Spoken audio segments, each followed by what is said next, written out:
all agreed on what was right or wrong and what makes us free. Now every word's a battle, every thought's a crime, and we're losing ourselves in this game of divide. Well, I'm woke no more, I've had enough of all these voices screaming, tearing us up. Bring back the days of freedom and grace, where the red, white, and blue were just a phase. We used to stand tall, proud and free, with roots deep in the land like an old oak tree.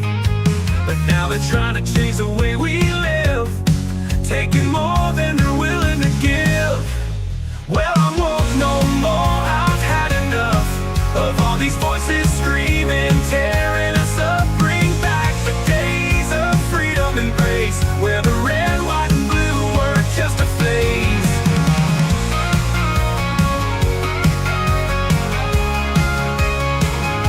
Well, I'm woke no more, I'm standing tall for the love of my country and justice for all. Let's hold on to what made this land so grand.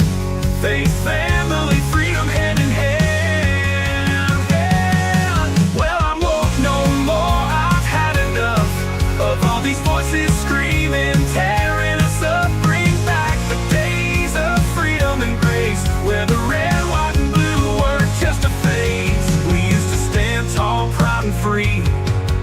We used to stand tall, proud and free. We used to stand tall, proud and free. Home of the brave isn't a place where we'll ever be slaves to a culture that erases the past, where the red, white, and blue will make it last. Well, I'm woke no more, I've had enough of all these voices screaming, tearing us up. Bring back the days of freedom and grace, where the red, white, and blue were just a phase. The land of the free, home of the brave, isn't a place where we'll ever be slaves to a culture that erases the past. We're holding on, we'll make it last.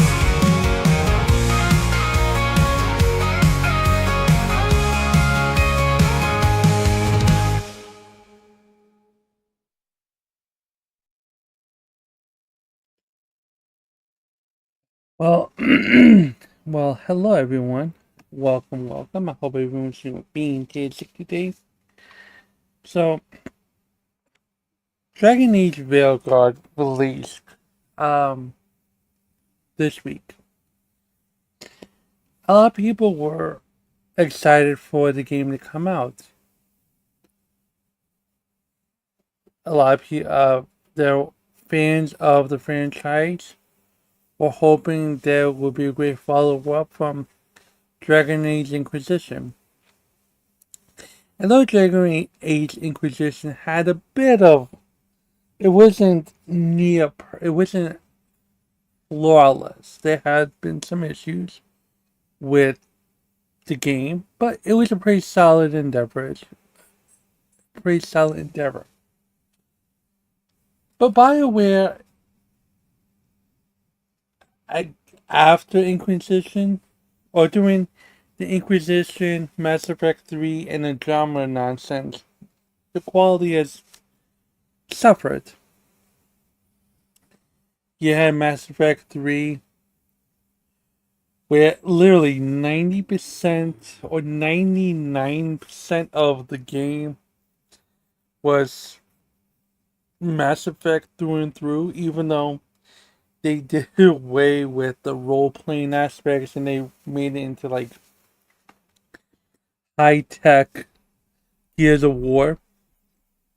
It was great. Fantastic. But the choice in the game, but you didn't get to really choose the outcome of your journey. You had to stand in front of an AI child getting reprimanded for shit while you're bloody and bruised from fighting off the Illusion Man and I forget his name, the gentleman that killed Thane in Mass Effect 2. or Mass Effect 3, excuse me, you had to be lectured, and then you had to choose between three coded, three colored choices practically. All the fighting, all of the holding your ground, and then the time with Mass Effect 3, there was something called War Collective, where a collective readiness rating. What that is you had to play multiplayer to raise your galactic awareness. If you got like a max galactic rating, the rebel forces that were going to go up against the Reapers, they were you would have a fighting chance. But again, the what you did in multiplayer and some of the stuff that you did in the base in the main game, it didn't really matter. You wasted your time. It was just something to do. Like you play multiplayer, which Bioware wasn't really a multiplayer type of game. No, it was really a Battle Rush thing. Well, it was really PvP, but my point is this, ladies and gentlemen. It's ridiculous, asinine, that you put all the time and effort into making these crafted choices, and then it it doesn't matter. So that was the one shot at BioWare. What happened to Mass Effect? Like, like maybe this is an oopsie. They tried to fix it with the extended DLC, and it's like, okay, you giving context with stuff, but still, the execution leading up to that is you're literally standing in front of an AI and it tells you what to do. And if game we do, game we don't. The fact that there was a fourth choice, I think there were four choices. Three choices were originally. Kill the Reapers, synthesize with the Reapers, or enslave the Reapers. So you kill them, uh, kill, enslave, synthesize. All right. Oh, and it didn't help the fact that the mass relays, the stuff that allows space travel to be possible throughout the Milky Way, were destroyed. Was destroyed. So it brings another issue to the lore, which is all of those species that fought in the Earth that helped save the Earth are now stuck. They can't get food. They can't get water. They had to live on the spaceship like the Quarians. It was like this is BioWare. BioWare is known for great storytelling, and they failed on that. They failed to stick the landing. Now, Dragon Age Inquisition, I can't really speak much about. I haven't really played it. Mass Effect Andromeda was a whole fucking can of bullshit in itself. It was a technical mess. Like, they really needed the patch. Like, it wasn't even a patch job, it was a whole surgery. Because when you patch something, it's like a little boo boo here, a little boo boo there. Like, maybe there's a little wonkiness with uh, a quest, like a quest, or maybe dialogue that like the sound that doesn't come in certain points, something like, or maybe there's missing dialogue that is not coming in. What Andromeda was representing something they needed open heart surgery while the game is out in production. Like they had to, like it took modders to fix it. And the fact that you have modders fixing your game to that extent, to where it becomes enjoyable now, like it, it for BioWare, this is crazy. It's not like you should expect this with Bethesda, but Bethesda gives you something. It gives you something. Like it works, but is it perfect? No. Like it's like a junk car. Like it'll take you places from here to there, but it's not the best it can be. That's Bethesda's thing. A bug-filled mess that they'll fix down the line and people will expect it because it's Bethesda. But not BioWare. No, BioWare doesn't have these issues. Or didn't have these issues lately. So again, we see slowly but surely the decline of a once great RPG studio. Just slightly going down, down, down, down. But then we get to Dragon Age Railguard. Dragon Age Railguard got into a whole bunch of controversy. Now, initially, what had happened was there were leaks that came about. There was a reviewer by the name of Maddie Place. Maddie Place is an extreme BioWare fan. Morning, Belinda. Morning, Jojo. Maddie Place is is a big BioWare fan. Praises it as much as he can. So he had an early copy of the game, and his editor, who is editing the clips, goes and decides to leak the game, leak the clips of the game. Unfortunately, Maddie was under NDA. The editor messed him over with it. But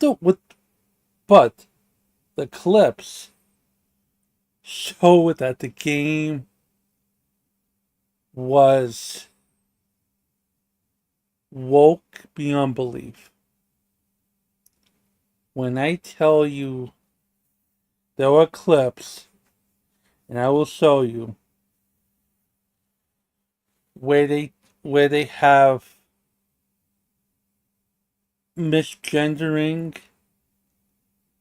and we have misgendering where the whole focal point is to be so PC in a fantasy world. It's crazy. And again, dialogue matters. I want people to understand that dialogue matters. BioWare was a staple of great dialogue. Now, let me show you. Let me see. I'm going to. Okay, cool. Let me show you the first thing. Let me make sure I prepare everything else. Okay, good. So let me show you this first clip. And actually, let me get something else.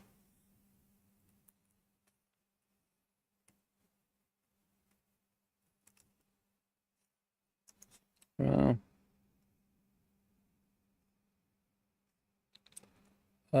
oh, here you go. I have the person.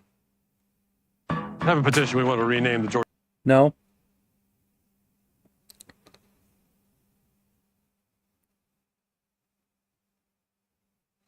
One second. I just have to break down these YouTube ads are ridiculous. And the fact that they have a commercial for the Daily Wire is crazy. Okay. Can I get to the thing? I just need to prep this. Okay, good. No. Stop. Okay, good. So I'm gonna pause this there. Okay. So let me set this up. So stop. There you go. So let me turn this on. Wait. Here you go. So this is the first thing. Here we go, ladies and gentlemen. Good old Dragon Age. Described as a piece of garbage and the tombstone of BioWare. But Yeah. wait, it gets better because Spanish-speaking streamer Natalia says, blasted Dragon Age the Veilguard after obtaining a review copy by allegedly informing the company she was a non-binary person. In the initial X post, as translated via Google's auto-translate function, she said, guess who got a review code for Dragon Age the Veilguard? BioWare just sold his soul to the devil. I just had to say I was a non-binary woman and they gave it to me. Get ready for the mega review soon tomorrow. So right there it is. So crazy. Good Lord, man. Bro, it's wild, man. Like, I can't believe that they actually just fell for that. Identity politics is the biggest cancer in the world, Yeah. dude. So now why is this significant? I'll tell you why it's significant. Because no one could get review codes. Like, it was very hard to get review codes for that game. And the fact that this streamer slash content creator, all they had to say was, I'm a non-binary person, and they got a review code. I'm like, at this point, it's not about your identity. Your identity is not something personal, not a discovery. It's a fucking ploy. It's your path to get anything you want if you say that you're non-binary or you're trans or whatever the case is. This right here, now, even though the person that did this, I don't think they are being malicious about it. Or she is. But it just goes to show you that if you could use the pass, then why not? And that's not, you don't see fucking minorities using their ethnicity as a pass to get free stuff. But yet they're going to use gender and sex as a pass. And this is a prime example. Because there's a precedent that, oh, we support everything, so we're going to give you stuff that normies don't get. That's not good. But it gets even better. So we spoke about review copies and the policy on review copies. As long as if you say that you're a deer, a tree, a fucking ghost, or whatever you identify yourself as, they'll give you a review code. They'll treat you like you are royalty because they want to make sure they're progressive. I'll say this. You know the best way to be progressive? Not give preferred preference. Oh, I'm cheating. Preferential. Oh my god, I can't say it. if if in order to be progressive, you shouldn't have a preference. Don't treat people just because they are someone you're trying to target. Be like, look, guys, we're progressive. You have to treat everyone equally. May they be black, white, woman, man, both, trans. Doesn't matter. It by making it a point of it, it doesn't matter who you are.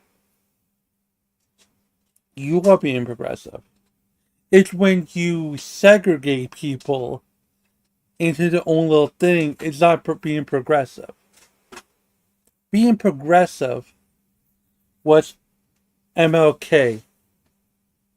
Progressive is all of the uh, uh, progressive is missionaries, where they just believe everyone is God's children. Progressive is teachers that teach without biasness. Like that's what it is. But again, these dumbasses, these people who project, I want to be woke because I want to be in this, I want to be a part of a group, that doesn't help at all. Exactly. Back in 65, 66, I Have a Dream, the whole basis of I Have a Dream is, it's not about the color of your skin, it's about the content of your character.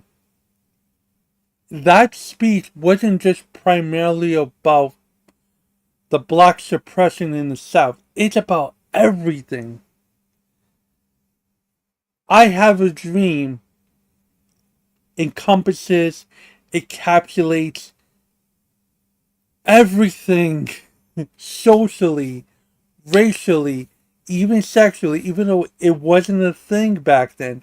But again, it's all about being treated equally without biasness. But again, they need to wave their hands and like, oh, look at me.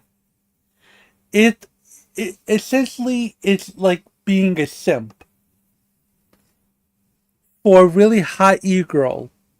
Be like, oh, I think you're beautiful. Or like, oh, that company is mean.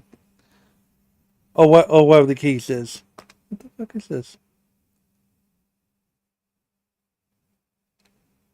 Oh. Like, this company is mean. This company is bad. Oh, no, you're more beautiful. Like, you're simping for a population that don't really give a fuck about you. They're not playing your games. They're not watching your movies. They want to feel special, and you allow them to feel special. The moment you don't make anyone feel special, they cut the shit out. They stop acting out. Once you stop giving them attention, you'll see their true color. You see the true content of their character. You see in movies like Ruby Rose as Batwoman. What happened to that show? The fucking show got canceled. There was an uproar about it, but there was no support for the fucking show.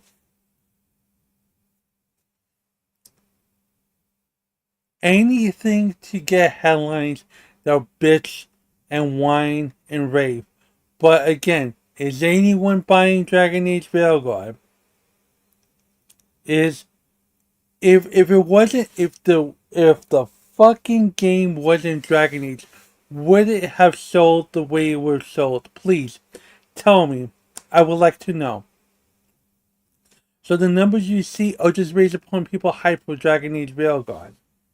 But again, it gets even better. It gets even better, folks. So I'm gonna go here. Next. Guard lectures you on the right way to apologize for misgendering someone. Pounding that snake's nose. She's still holding the ruby in her other hand. Maker's panties. I was so proud. Oh, Ah, shit. They're still holding it. Sorry. what are you doing? Pulling a barb. Oh, okay.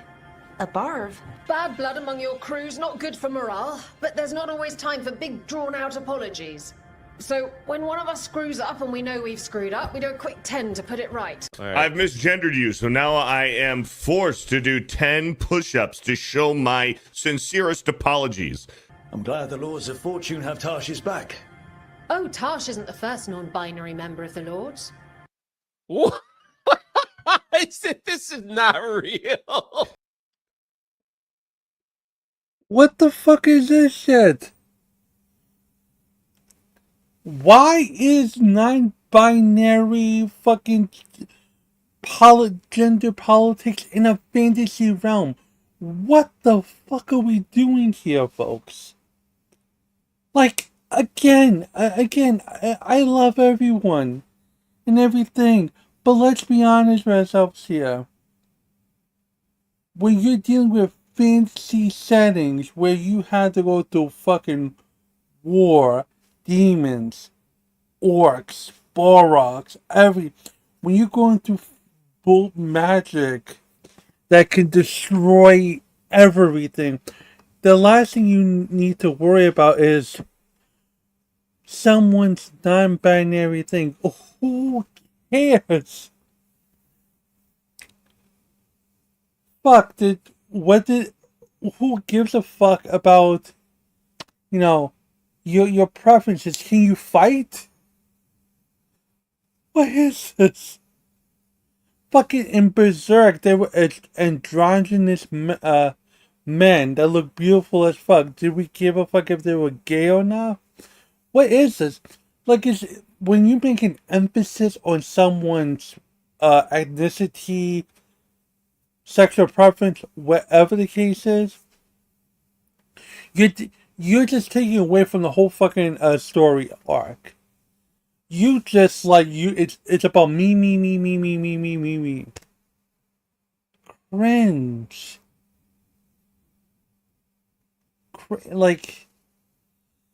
Oh, it gets bad. But now I did say earlier that BioWare was great when it comes to dialogue.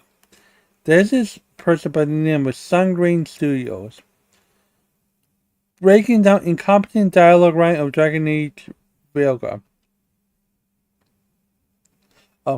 And glowing reviews regarding the game. In this video, we will be discussing the writing of the dialogue in order to help writers. If you are an aspiring writer or you are working through the education system to learn writing, this video is to help you understand more about the writing process, understanding writing and dialogue for narrative stories on a deeper level, and how to avoid making mistakes that result in weak dialogue. In this video, we will show a scene from Dragon Age the Veilguard, and later I will show 2 examples of my work. The first example will be a game, which features some dialogue, and the second I will be reading an excerpt from my upcoming novel, which is connected to my game series of the same intellectual property. So, before we go any further, we'll go ahead and just let the scene play out. The cookie's better. Everyone likes the cookies better. I'll eat the fruit. Thank you, Avatash. Hey, done. I'll see you soon. So, the Dragon Hunter has a softer side. The King says you take care of people. So, you're a little Qunari, a little Rivani, and a little dragon? Yeah. I get that. Come on. I should tell my mother how Karash is doing. Jathan said to eat the fruit before it spoils. This is a very short scene, but I believe it's quite indicative of the writing as a whole, as I've seen a number of scenes from this video game. Now, I've transcribed the dialogue here, so we will go ahead and break this down. I will explain why it is not great in terms of what it is supposed to achieve, what it is setting out to achieve, how it tries to achieve those objectives, and why it does not function on a higher level in terms of dialogue writing from a narrative mechanical perspective. So dialogue in any form of media, whether that is a novel, a video game, a film, TV show. A dialogue is an opportunity and a mechanism by which the audience learns about the world and its inhabitants. So every scene containing dialogue is an opportunity for the audience to get to know the characters better and to understand the character relationships to other characters, as well as that character's mental state. So if the dialogue is boring, if characters just say what they are feeling and what they are thinking and what their intentions are, it's very dull. The audience will get very bored of that. If a character says, "How are you feeling?" and another character says, "I am fine," then the character says, "We need to do this," and the next character says, "Yes, let's do that." You have failed entirely as a writer. So let's go ahead and take a look at the dialogue here. More than just fish. Here you go, Shathan. So Shathan said to eat the fruit before it spoils. The objective here is to convince Karash to eat fruit.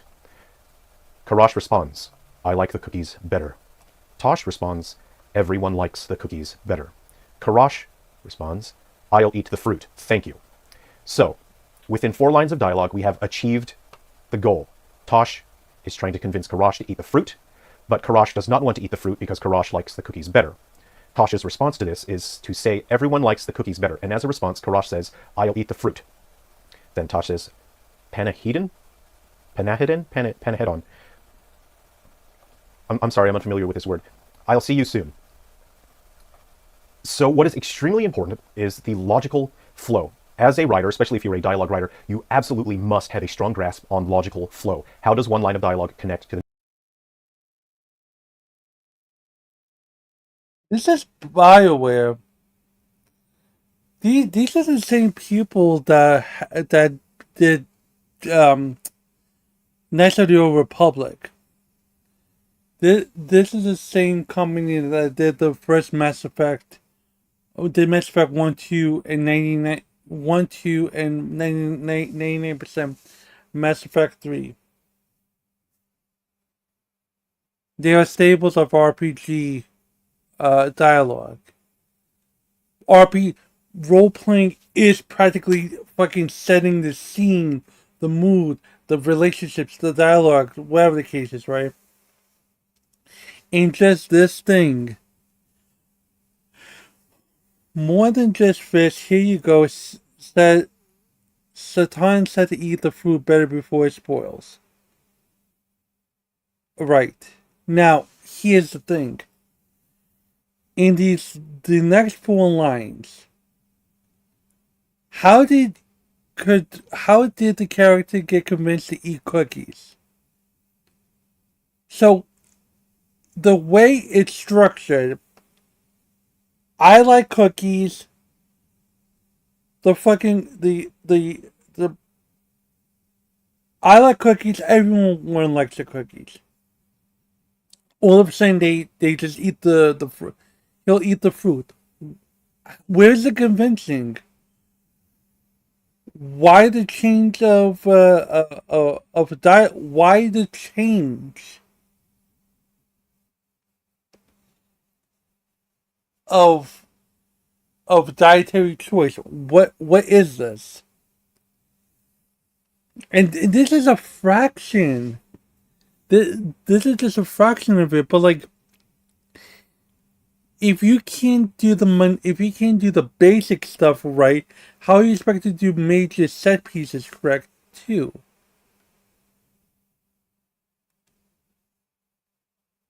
And so the Dragon Hunter has a soft side. The Quran says you take care of people, so you're Quran, a low Ravenni, and low Dragon. Yeah, I get that. I should tell my mother how Koresh is doing. Like, this is just a mess of dialogue. Like, who's writing this? High schoolers? College students? Like before their midnight deadline for an essay? Like, what is this? Like, at the very least, if you're going to do campfire stuff and it's just like basic interactions, it has to make sense. This is what English professors be telling or English teachers be telling their students. Make it make sense. Don't just write stuff to just write stuff. One second. There was something I wanted to see if I could find. Let me see. There has to be a compilation. Let's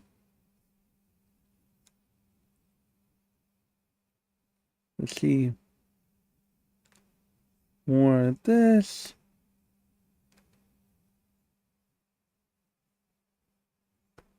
New Dragon Age The Veilguard gameplay confirms game is ultra woke. And of course, when we found out that in the character creator you can have top surgery scars, you knew there were some big time red flags with this game. And now look at some of the dialogue that you have here. Some of my friends talk about not feeling comfortable in their own skin as a man, as a woman, non-binary. I just said, and I'm gonna use they instead of she from now on. You've got your gender identity options when you're creating your character, because you need to be able to declare that I'm transgender and I'm proud. Establishes transgender identity and unlocks new dialogue options in future conversations. Congratulations. Your audience doesn't fucking care. They just want a good game. A disaster in the making for BioWare, and it's one of their own making. New Dragon Age.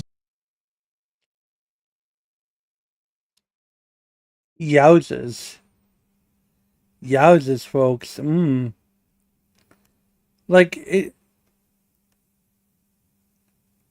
it's going to kill the gaming industry. Like,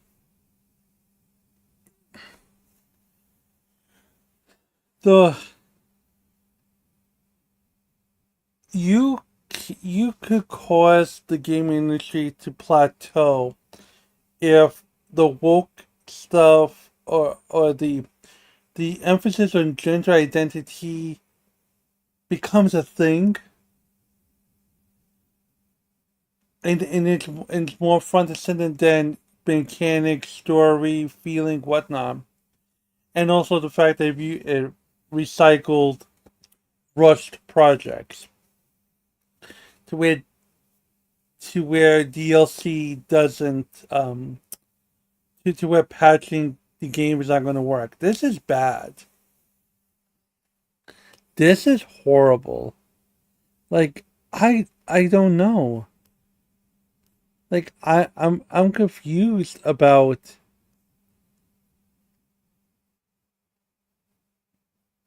how they are allowing this to be a thing. 1 second.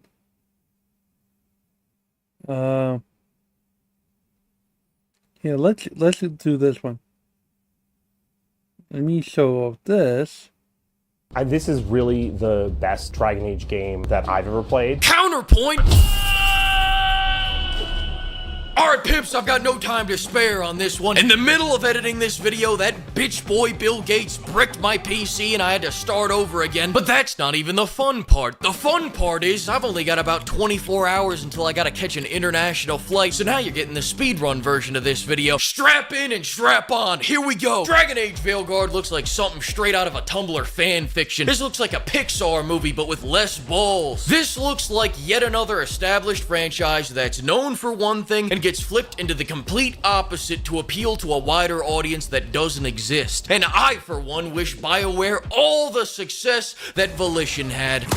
But before I get into my anger with this game, I know Veilguard fans get pissy when people use their eyes to see, and they feel like because people are pointing out how shit this game looks, they can't like this dog shit themselves. And I'm here to say, I don't really give a fuck if you like it, alright? Just come talk to me about it next to this window. To kick us off, look, I know this game identifies as a Dragon Age game, but it's hard to choke that down when I can see the throbbing Assassin's Creed Valhalla hanging from under its dress. Instead of finally building upon Origin's janky but engaging combat system, BioWare took the coward's way out by assimilating with the Borg and making another shitty action game with light RPG mechanics. This looks like a clunky and packless hack and slasher. The combos look basic as shit, the flow looks horrible, and from one action game lover to another, I know you're trying to protect little Jimmy's eyes for when he accidentally buys this game thinking it's a Fortnite sequel, but if this is the direction we're taking, maybe we could splurge on a little bit of gore in our M-rated game, huh? Even funnier than that, the journalists keep trying to convince me that my decisions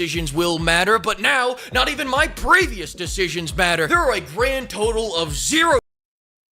Yeah, but things like who you choose to make head of the channel and the Inquisition never comes up. There's no sign of the Warden from Origins, even though you visit the Stronghold of the Order. Hawk gets only a passing mention. There are some other cameos for both Origins and Dragon Age 2, but those characters conspicuously don't reference any important choices you make in their presence. The story feels both like a send-off and a soft reboot in a way, which was paradoxically both refreshing and disappointing at the same time. So even when you go through the bullshit world state for fucking Dragon Age and Dragon Age 2 for Inquisition, none of those two games don't really matter as much in this one. Heck, this is what happens when you make the games. When you carry saves over to another game. Because then you run into the issue of, like, it doesn't really matter anymore. Like, if you don't have plans on how to keep the story structured and allowing, like, the best thing you can do is just make sure that whatever the ending choices happen or the lead up to those choices are as simple but impactful as it is. What if this happens? This will happen, and then you will create something based upon that. But it just seems to me that they went on ahead and just said, "Fuck it, we're just gonna give you little increments here, little increments there, but we're gonna do our own stuff." It's cool, but again, it's unfortunate that all that time you put into building Origins and Awakening Part 1, Dragon Age 2, and Inquisition makes no difference at all. You might as well not care about your choices not that much, unless of course that, like, if it you should only give a fuck about the choices if you like going from part 1 and part 2. Okay, I need to craft choices in part 1 to make my time in part 2 a little bit better. Then with part 2 in Inquisition, make sure the stuff gels together in Inquisition so I can have fun in Inquisition. But with Inquisition and Veilguard, it don't fucking matter. There's a disconnect. There's no synergy between 1, 2, and then 2 to 3. That's again, BioWare, what are you doing? It's BioWare only. I think BioWare's trying to placate the gender politics, trying to placate an audience that don't really care about gaming like that. And if they do, it's a very small minority of people. Because again, when you have woke or gender central shows, they're not running 2, 3, 4 seasons. It's one and done. Because the majority doesn't give a fuck. It's a very bad business practice to go at. If you want to make the most money, it should be everyone, not a fraction of the fucking thing. And you gotta make sure that the fraction of the people that you are targeting is someone that's willing to give you money overall, like just really support the brand, make them addicted to your stuff. No one is addicted to this to the copium.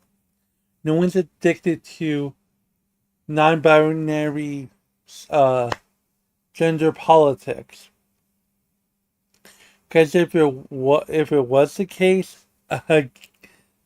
there would be shows on TV that would be still in production today. There will still be a Ruby Rose Batman. There will still be runs where, Superman was... I think there was a run where Superman was gay or something like that. and Superman was a green climate change person, like protested like he a regular human being, and not a god amongst men. No, they literally had Superman. I think either John Kent, Clark's son. Yeah, it was Clark's son, holding up a sign. Let me see if I can find it. Let's see. Superman activist.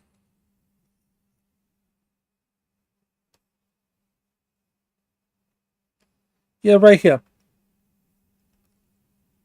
Let me show you Watch local and national NFL games with YouTube TV. And with NFL Sunday annoying. Ticket, get the most live NFL games all in one place. Terms and embargoes apply. Google Fi Wireless has flexible phone I plans hate that everything. Okay. or when you get a phone on us with every new line you Can I add. play? Get the coverage and connectivity you need with 5G, 4G LTE, and hotspot tethering on all plans. And Come on, baby. Thank you.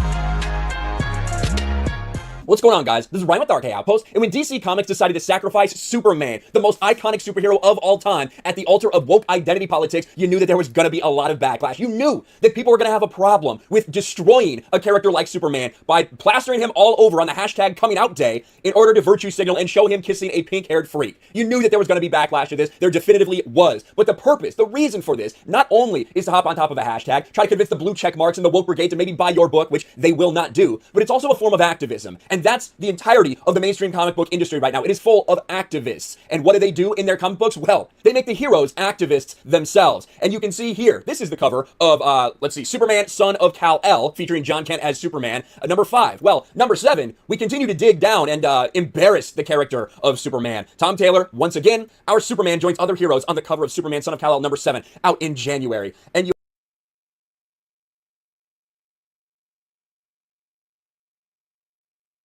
School strike for climate change.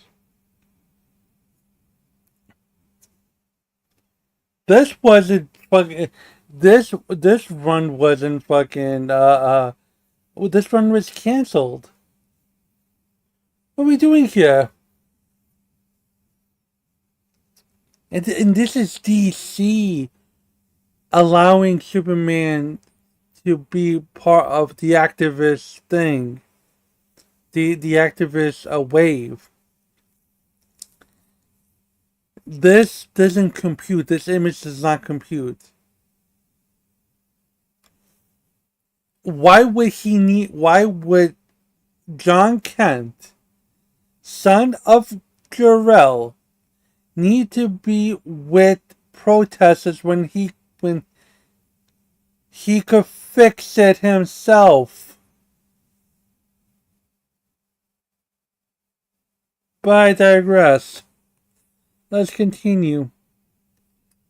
Decisions that will pour it over from the first 2 games. Fun fact, Dragon Age 2 was made in about a year and had about 20. Speaking of Valhalla though, we now get a skill tree that's packed with a fuck ton of passive bonuses to give you the illusion of there being more to unlock than there actually is. And you know what, I'm actually fine with this, because personally, I believe in gratitude. I believe that there are so many people out there that have it so much worse in this world. Like for example, your companions, who now have a kids menu skill tree with, get this, 4 whole abilities. Remember when you could level up your companions like they were a main character? This tourist remembers. But hey, who needs that? Now your decisions really matter. Remember when you could kill off a main companion in the first 5 hours of Origins? Well, that ain't shit. In Veilguard, your choices decide what chick's gonna randomly moan in the middle of dialogue. You get your friend back to your camp and...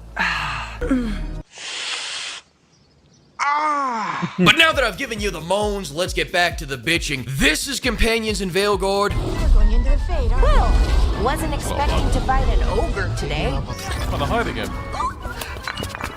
This is Companions in Origins. 39 buried. 39 found. Alright, that's not a fair comparison. We also have this! Buried. Stan has been imprisoned for killing a family. The woman convinces him to seek atonement by joining the battle against the Blight, but must find a way to release him from his cage. 39 found. Alright, that's not a fair comparison. We also have this dumpster fire! This bisexual disaster! Ah! Before you get angry, that was a description from the writer of that character himself, their self, whomstever self. He also allegedly just loves. Let's watch it, Joy. I'll take notes. Coffee, Panana, Waver's Knives, Redacted Book Club, Redacted Revenge. What's the sense of Folgers? Would he turn it down or just grin and bear it? He would take the coffee pot away from you for your protection and then bury the can of Folgers in the swamp. Okay. His coffee. This game's gonna be another nacho night, I can feel it. Now, as for the tone and writing, I think it's gonna be that stupid, safe, My Little Pony bullshit. I think that first wacky trailer is what this game actually is. And these faux dark trailers is probably them taking the few times they get dark and pretending it's the whole game so they can bait and switch us on launch day. They can't really even hide that in their own trailers. Like, look at this. These trailers go, yeah, we're actually pretty dark and brooding. Yeah, we're actually pretty dark. As for the voice performance, Rook sounded good, but then there's this woman. What? No. Stepping into all that raw magic is suicide. The storm could tear you apart. Next, now I get why they're dropping the game on Halloween. These facial animations are scary as hell, pimp. Get that demon away from me! They got that cold INTJ stare, that look of pure analyzing coupled with a slight sardonic smile that makes people uneasy. Or in other words, they're all out here looking like the third Menendez brother. Following that, budget cuts, budget cuts, budget cuts. These companions are so ugly, not even the AI wants to look at them. How are you gonna brag about nudity like that's a selling point for this game, BioWare? Stop the threats! I'll buy the $80 version if it guarantees that I'll never come across Tasha's nudes by accident. Fuck, I got 12 hours till this flight. Listen, this is what Morgan used to look like, this is what she looks like now. Point made, moving on. The only thing worse than what they made is what you can make. So, for me personally, and I know for the team, it was important that you could see yourself in the game. Unless you're a busty woman, this is tyranny, dare I say bigotry, and I won't let my busty fabric stretching sisters in Christ be discriminated against. Can I get a yes, sir? Yes, sir. Yes, sir. Yes, sir. Just when I thought we couldn't get any lower than budget cuts, now we have negative budget. We are in debt. And I know this has been the subject of a lot of controversy, with many saying, including a former developer from BioWare, if you don't like this customization option, just don't use it. And you know what? I agree. And as long as that's the logic we're using, uncap those sliders and let us make some busty fantasy hoes. Let us blow that ass out like an Instagram thought. And if it offends you, just don't use it. Finally, despite every other RPG mechanic being dumbed down to pre-K levels, I've been assured by every game journalist that's been gargling BioWare's balls like mouthwash that your choices matter. And after hours of research, I can proudly say that your choices actually do matter. Because you have the choice to buy this piece of shit or go drop $5 on Dragon's Crown and have the ride of your life. Look at this art, look at this art, look at this art. This game is Dragon Age in name only. They're a company on the verge of collapse. Bait and switching you is their only hope. Don't believe them. And these gaming journalists are word prostitutes selling their opinions for free breakfast buffets at the Holiday Inn, saying shit like, BioWare is back, baby, yo! Listen, I have so much to say about this game, and I didn't even get to everything I hate about it in this video, but blame Bill Gates for that. He's a fan of Dragon Age Veilguard, and he sabotaged me. Alright, my flight's like in fucking 3 hours, and I still haven't packed. I gotta get out of here. We'll continue this conversation when I get back. Fuck you, Bill! God breaks Bill Gates! Yeah! Okay, apologize.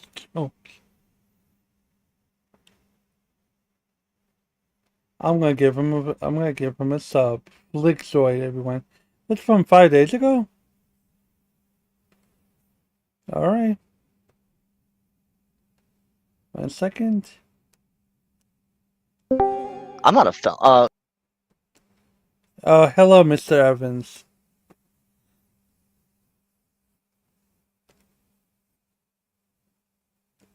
Yeah, are you? Oh, what's up? Hello.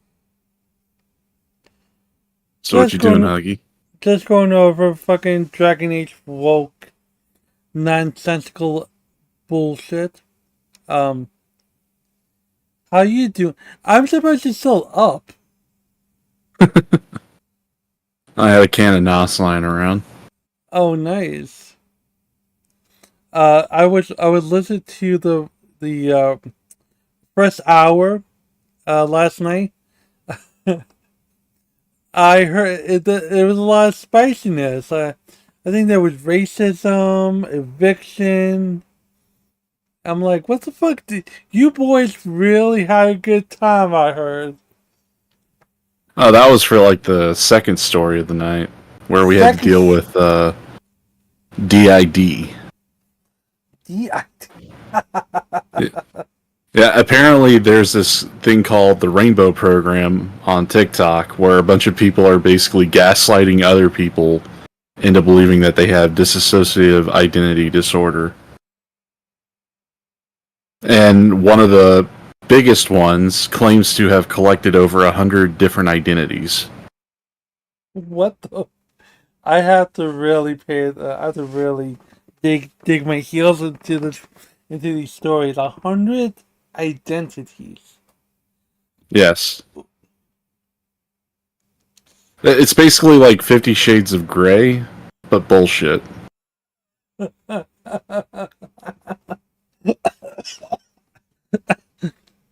Goddamn it, make Strictly do it. Belinda, you could just be one. No, you can't. You have to wait until it gets clipped. Just wait, Belinda. You should. This is what happens when you don't sleep properly. You miss out on Strictly Patrick's nonsense. But damn, I really have to dig deep in that. But for me, like, I was just going over the fact that I'm a fan of BioWare, and they actually have woke clips to where someone got misgendered, so then they decide to do 10 push-ups because they don't want to say they're sorry 50 million times. Or the fact the dialogue is so trash that simply just talking about you need to eat your fruit, and then they say, oh, but I like cookies. I know, we all like cookies. And then they're like, okay, I'll eat the fruit. Like, for me, I don't understand. I do understand, but I don't understand why gaming companies go down this route of trying to placate a minority that doesn't care about the game. Like, what? You don't know why? Why? I would like to hear your point of view on things. Because games are notoriously taking longer and longer to develop and release. So the consumer base can't give them a cash infusion because they have nothing to release. That's why you see an increase in microtransactions. However, if a game that has been released from a company, how are they going to get microtransactions? So they have to find another revenue source. In comes DEI, Sweet Baby Inc., and all the other fucking idiots who are just handing out free cash in order to manipulate and control a lot of the development when it comes to the stories. That's what it is. Ooh. Well, I mean, that does make sense. It all comes down to money at the end of the day. The ones who have it happen to be the woke scolds. Okay, I mean to interact with him, and y'all, I can rewatch the fuck YouTube lets me. Oh, Belinda, you're so special. Yeah. They, like GTA 6 is, in my opinion, one of the most highly anticipated games out there. I don't know if it's going to be a woke mess, a bit woke, or just a seasoning of woke. To be quite honest. Well, I could tell you it'll have some woke shit in it. I mean, there's no way how, like, 2K Games is going to, or Rockstar is going to allow it to go through without, taking a little bit of the money. But then again, they've basically milked dry both Red Dead Online, GTA Online, GTA 5, and Red Dead Redemption 2. And they just recently released a PC port of the first Red Dead Redemption game. It's just a port. They would they didn't even bother trying to fix shit. It's just like they just took it, they took the original source code and they just put it on PC, which is not bad, but with all that time making us wait for Red Dead Redemption, one, you could have just had it to where you would have made it more modern, you could have remastered it. Well, it is the remastered version, I believe. For PC. It's just a port, not a remaster. Remaster would have been... I know it's a port of the remaster that they released on consoles a few years back. Oh, right. That's like I said, people are gonna. And the other thing is, you paying $50 for part 1. It should be a little bit more cheaper, but like I said, Rockstar will do what Rockstar things because people are fiending now for the game. But I hope that GTA doesn't. If the GTA 6 has some of the sweet Anita thing, I will hope it does tongue in cheek. Like how on the radio shows they have liberals and bullshit. Nah, I mean, I don't have much hopes for GTA 6. Yeah, that's... I mean, sure, it's going to be blown out because, the GTA fans are starving for something, and then they're going to act like a bunch of piranhas and go in and eat it up. I go to my history and usually still... Because, starving piranhas just eat anything that's in their path at that point. Of course, the idea of there being a Bonnie and Clyde dynamic of the thing, and it's in Florida. Again, am I going to hold my breath for it to be a masterpiece? Yeah, I mean, the interesting thing is that the game is not going to be on PC; it's going to be on consoles, which tells me something. Well, they're delaying the PC release, is what I've heard. Yeah, they're delaying the PC release because they figured they could just destroy milk the console market. Then they're going to give us... Because remember... Well, I mean, it's not so much just to milk the console market. I mean, the console market needs games at this point. Because, I mean, this current generation is the most lackluster generation I've seen in a long time. Oh, of course, I totally agree. I totally agree with you on that. There's really not anything that to put your hat in. There's nothing to tippy cap into. Because look, God of War Ragnarok was on PS4 and PS5. Now it went on to PC and it's doing much better. Spider-Man and then Miles Morales, and then now Spider-Man 2 is going to be on PC. Ghost of Tsushima. Yeah. I mean, the PlayStation fanboys aren't too happy about that. That's on them. Because they've argued that the importance of their console is due to the exclusive games they get, like Spider-Man, God of War. And now that they're going to the PC, they are livid. Well, that's what you get for buying something that's if you're a Sony fanboy. I mean, I like Sony too, but your games are not, your games run better on the PC. Hell, Final Fantasy Rebirth. It's a matter of time before that game comes out on PC as well too. I see with GTA 6 they'll beta test it, and then when GTA 5 first came out, it never had the first person view. It didn't have all these other tchotchkes. Then they did a thing on the new consoles, and then they did one for PC, then you have all these other stuff. So the PC version is the final version of it. So, like I said, Dragon Age Vanguard. Look, I'm a fan of the fantasy genre itself, but I'm not too keen on I'm not too keen on how BioWare is doing. I just hope BioWare doesn't become, it doesn't die, because they still need to do Mass Effect 4, and they're never getting around to that. That shit is so fucking bad, my guy. But I mean, after Mass Effect Andromeda, like, oh god, that shit was true. That was like the first sign like the woke shit was coming in hard. Oh yeah, and the story made no sense.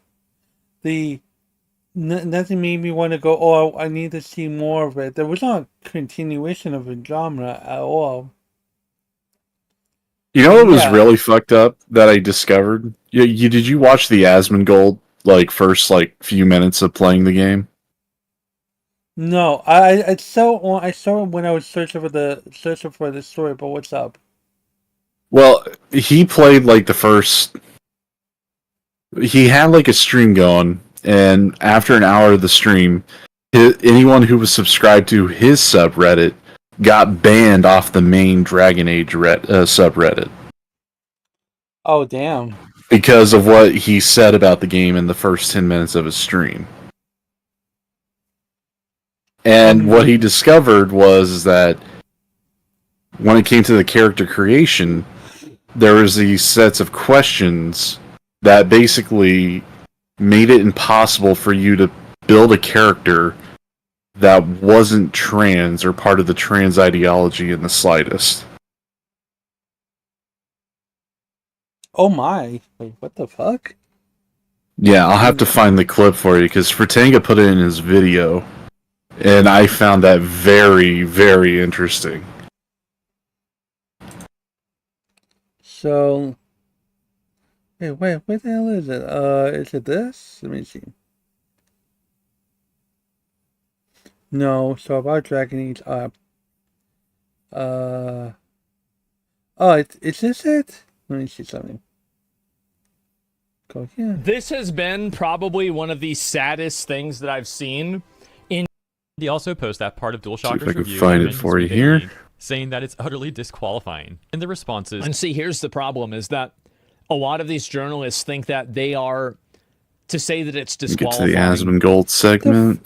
The fact that Asmongold, oh my god, love Asmongold. Asmongold plays. By the way, what did you think of Asmongold actually being an adult for once and cleaning his kitchen? You mean cleaning up his room? Yeah. It's like he grew up. He cleaned his house. G.G. Evans. And?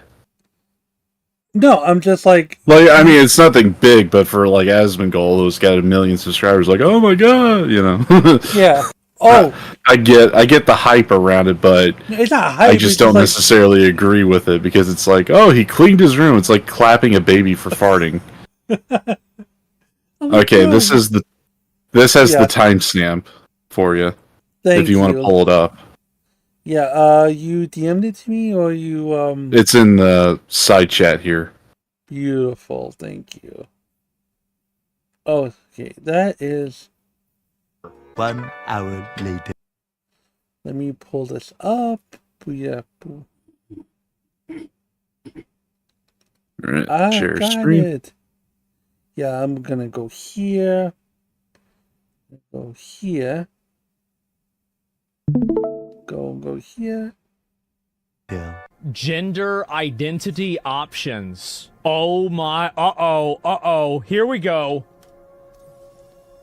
Take a long, hard look in it, kid. It'll always show the face of a hero who can get it done. Establishes transgender identity and unlocks new dialogue options in future conversations. I love who I am. It feels good to see the real me. Should I do it? I mean, every single option makes me transgender. There's no option not to be transgender. It says makes me trans. This one does, and this one. I don't know what I have. Wait, I like who I am. What? I mean, you just accepted who you are. The other two, yeah. Yeah, I like who I am. If you scroll back to where he's hovering over it, it'll show like on the text bar above where it tells you what it'll do. Yeah. It's like that little highlight there. Yeah, I see. Yeah, but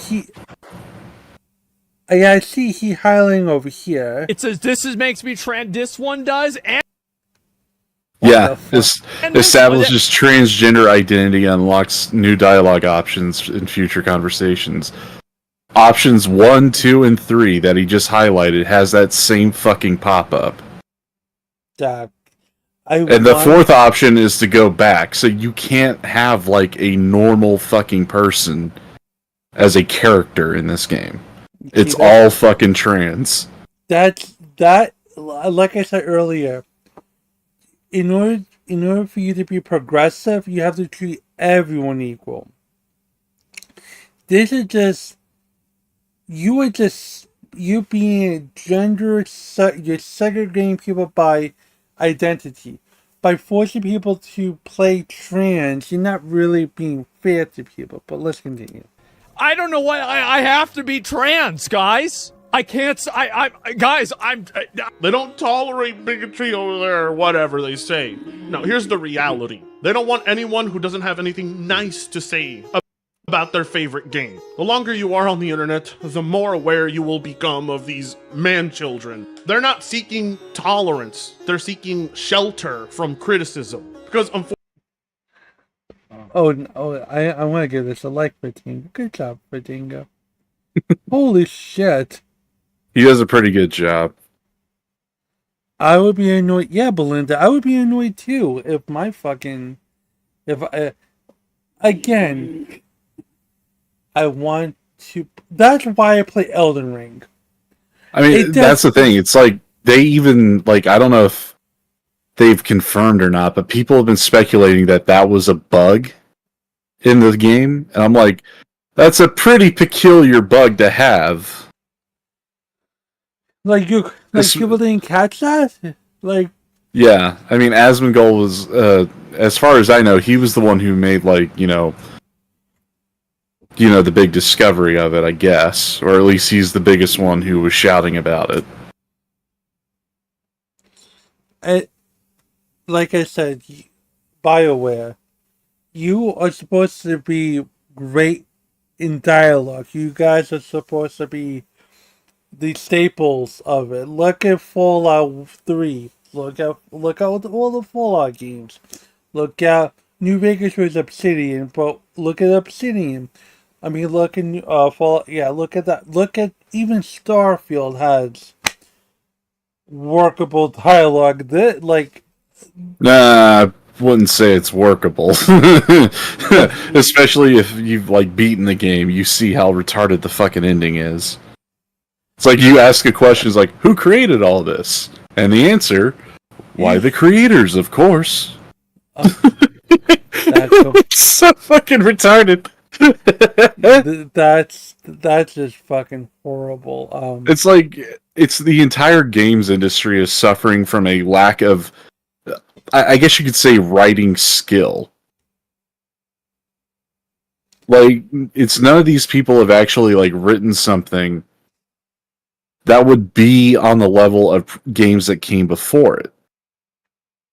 Halo had the same issue with how they were trying to piece together the ever-loving clusterfuck that was Halo 5 Guardians and bring it into Halo 6 or Halo Infinite. Because, I don't know if you played that game, Huggy, Halo 5 Guardians, that is. No, but that game ends on a mind fuck of a cliffhanger, where the entire like universe, or at least human and former Covenant space, is brought down to its knees by an uprising of AIs that have basically choked any communication or ability to fight back with technology against them. And somehow that all goes to fucking shit behind the scenes, and Cortana somehow dies or sacrifices herself in order to right a wrong. No big explanation. It's just like, well, you know that cliffhanger that you saw before where everyone was put into mortal peril? It's gone. It's like we're just doing a factory reset here. That's what happens when when you paint yourself in a corner. You just say, "Fuck it, let me just." Well, I mean, it isn't so much as like painting yourself into a corner. It's the guy who wrote the story didn't know what the fuck he was writing. Like, even the dialogue for Halo 5 Guardians was shit because it was all just exposition, exposition, exposition. Nothing actually moved the plot along or even expanded like your understanding of the world or the characters within it. I mean, there was this campaign leading up to Halo 5 Guardians release called Hunt the Truth, where it was set up that Master Chief was going to betray the UNSC and all of humanity for some unknown mysterious reason. And within that campaign, it was basically a political thriller novel. You know, a sci-fi political thriller novel, where it wasn't that Master Chief had turned, it's that people within certain positions of power that had it in for Master Chief decided to fudge the numbers, fudge the story, make him look out to be the bad guy who attacked like a peace conference between humanity and a few alien race groups, like their sects that didn't agree to the Human Covenant Pact with the elites in Halo 3 in order to fight the Prophets. But that's one of the things that they tried to push forward, as in like, Master Chief is doing something. We don't know why he's doing it, but we suspect that he's turned on us. And it turns out he's still doing the right thing. It's just that he's becoming more erratic with his decisions without explaining himself or giving foreknowledge to the proper authorities. That's how the entire story was set up. However, in execution, they fucked it. Because when you play Halo 5 Guardians and you get to the point where Master Chief like turns on the UNSC, it's that he gets a vision from Cortana that she is alive and he needs to head to this planet to hitch a ride on a Guardian to go to another planet. And when he's given a direct order to return back to base, he's like, "No, sir." And then he just hitchhikes his way across the galaxy. That's it. That's the big fucking turn. Look, Halo jumped the shark a long time ago. But writing has suffered immensely over the course. I mean, again, if you look at the Dark Souls franchise, their writing is the lore is very fascinating without being off the head with it. Red Dead Redemption 2's dialogue was amazing. Red Dead 2, GTA 5, if you really listen to the conversations, the nuances, you could see. Hey fam, probably gonna skip out on this one.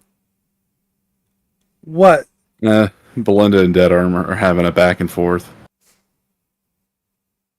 No, a cow was like, skipping out on what? Well, she's pointing up to Belinda's message and everything. I do believe that some kids need the reassurance that it's okay. They don't need to fit the mold. That's very important. Well, that's not the point that this game, like what Dragon Age was doing. Like, basically, if you wanted to have a more realistic build of you yourself to play the game, you can't have that. Like, me as a straight guy, like, how am I going to, like, create a character if I have, like, this fucking trans dialogue horseshit? I mean, that's the thing. That's not you. It breaks immersion. Like, especially if you wanted to play a class. Like, take for instance, if this was a different game and they wanted to have the trans issue in, what if you wanted to do an evil playthrough? Well, you can't, because you got to respect their pronouns. Now, here's the argument. Most guys like to play female characters. You're not. Yeah, because they're horny. That too. But like the argument could be made. Wait, if guys play as girls, why can't you play as a transgender person? And it's like. Mainly because player freedom allows me to choose to not to, Huggy. And that's practically what they robbed with this entire setup. Thank you. Is player freedom. Took the word right out of my mouth. It's one thing. I have a right to say no. I have a right to choose no. But if you're going to force me in a position where I can't have my choice, fuck off. Not buying. Exactly. You have a choice to be a woman. You have a choice to. This choice. As I said, you should have the freedom to do what you want, when you want. And guess what? It's not like the community that you're placating is going to support this game well into the cycle. Let me give you another example, like a real world example. Something I just learned recently. Because a buddy of mine bought a Toyota Camry. Oh, God. How are cars going to be into this shit? Well, here's the thing. You know how when you buy a car, like outright, and you have like that 20,000 mile warranty, the drivetrain warranty? Yeah. Just in case of your transmission or your engine blows a few nuts and bolts and spills some oil, you could get it fixed free of charge? Yes.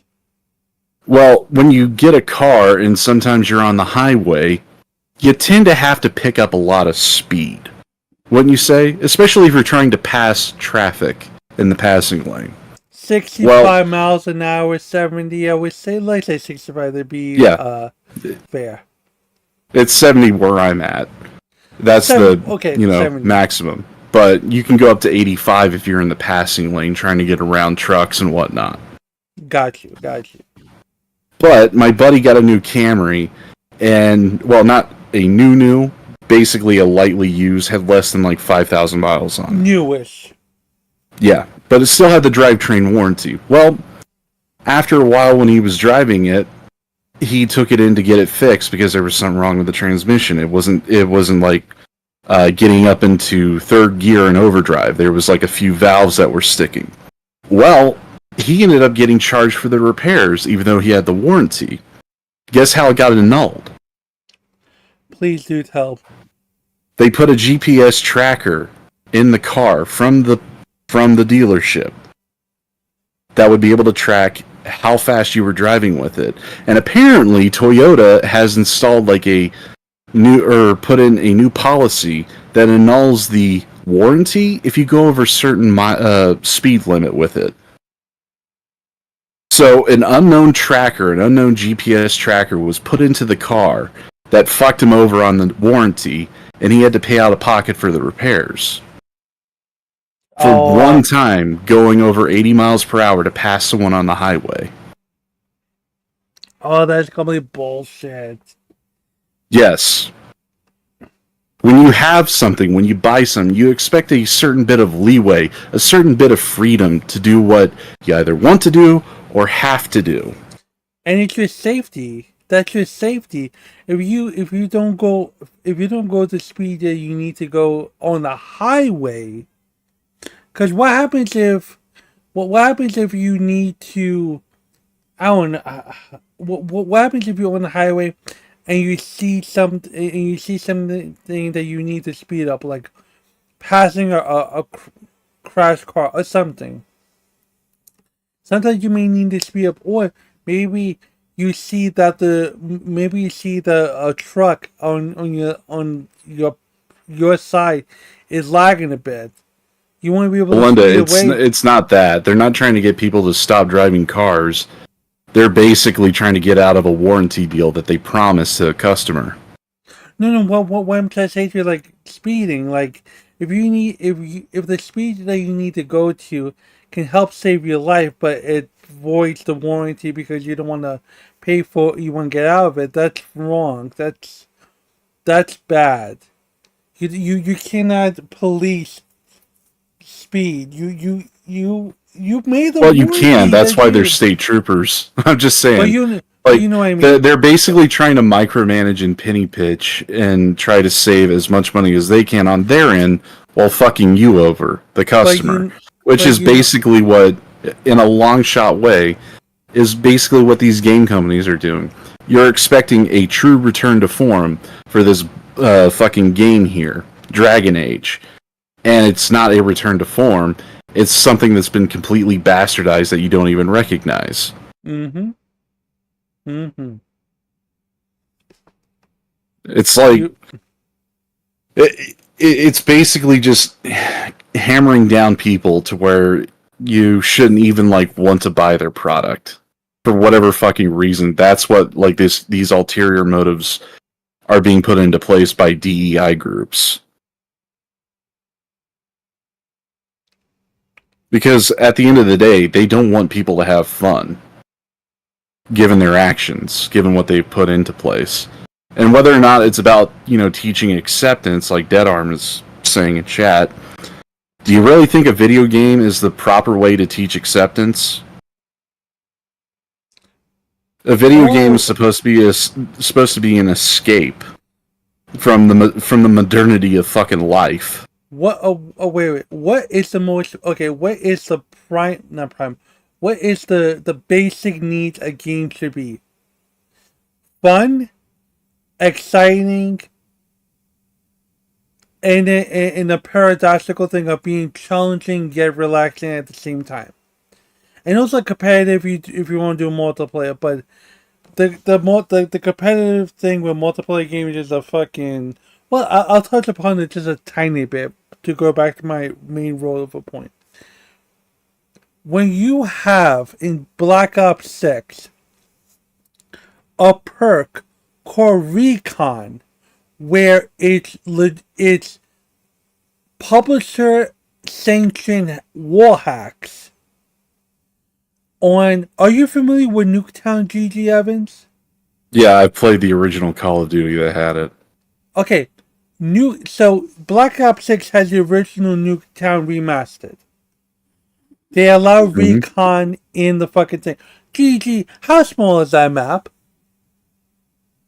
If I remember correctly, it's about... If I remember the file, because I cracked that game at one point, it was somewhere around at least 1,000 in-game units. Essentially, it's very tight. It's a very tight thing. So, how is it that you're allowing war hacks in Nuketown? For people that don't know, it allows you to see who's behind the wall. So basically, there's no such thing as competitive advantage. There's no such thing as competitiveness. Not granted. Nuketown is a clusterfuck of a thing. I get it. But having wall hacks? That's not competitive. And then you get into this whole thing of people want to be sweaty, want to be a part of Face Clan, blah, fucking blah. Anyways. But the basic tenets of a game should be fun, engaging, fun and challenging. I forgot what else I said, but those are the basic things. I mean, that's the thing. It's like, it's poor decision making from the higher ups. Because when a game's in development, they're still trying to iterate and improve upon previous functions, or at least create the newest and next best thing. However, when they want to satisfy the old group that wants, like, say, a Nuketown map, they forget that sometimes that whatever they created will clash with an old game design or an old thought philosophy or game design philosophy. Right. And when you have like something overpowered like Recon, which allows you to do the war hacks, it basically makes the map pretty much null and void for even being there as far as the competitive space. Which is why, if they were actually going to include Nuketown in any significant way, they should have brought back legacy game match setups, or at least something that is from its new array of functions. Try to mold it and curtail it for Nuketown, but they didn't. No. Basically, it's a free for all, which is the easiest way how to get people in a match together. Is the most basic game setup you could think of. It's kind of like how Slayer is the default for Halo. Yes. Instead of Infection or Capture the Flag or what other ones? Oh, King of the Hill. Basically all the different game types. I've seen people try to play Domination in Nuketown. I've seen people try to play other. You could do it, but I digress. When it comes to that, like again, if you want to be progressive, be progressive. Just don't force me to be something I don't want to be. That's it. Well, I love that's everyone. the thing. It's like I'm not against the progressive stuff. Like I would rather see what they have to say, because I mean, they have a right to express themselves. It's just that when it becomes the main focus of character creation, to where you can't like have a character that isn't enveloped into that, it just kind of robs the experience of being an outsider looking in. You're just automatically an insider taken along for a fucking ride, and that just doesn't gel with my type of gameplay. Also, why are we having surgery scars in a fucking Dragon Age game? I'm just saying, like. Well, I mean, I don't think surgery has been invented yet, or is even like considered like a form of medical practice. Don't they have fucking healers? Exactly. This is like, put out your hands, green healing aura comes out, boo, you're healed. No, but there's a surgery scar. There's, again, bro, again. You're modernizing a fantasy element where you have here. It's like saying, for example, like, were there surgeries in the Dragon Age lore? No. No. Not that I'm aware of. So why the fuck is there like there's healers? Bro, if there I are mean, entities, battle scars, like, I mean, I could accept that. Scars, but when you say surgery scars, Surgical, yeah. you are. I know what you mean by surgery scars. You're talking about like a mastectomy, or, well, you know. Oh yeah, down there, basement surgery. Like, guys, you need to get better with this. I want to like you.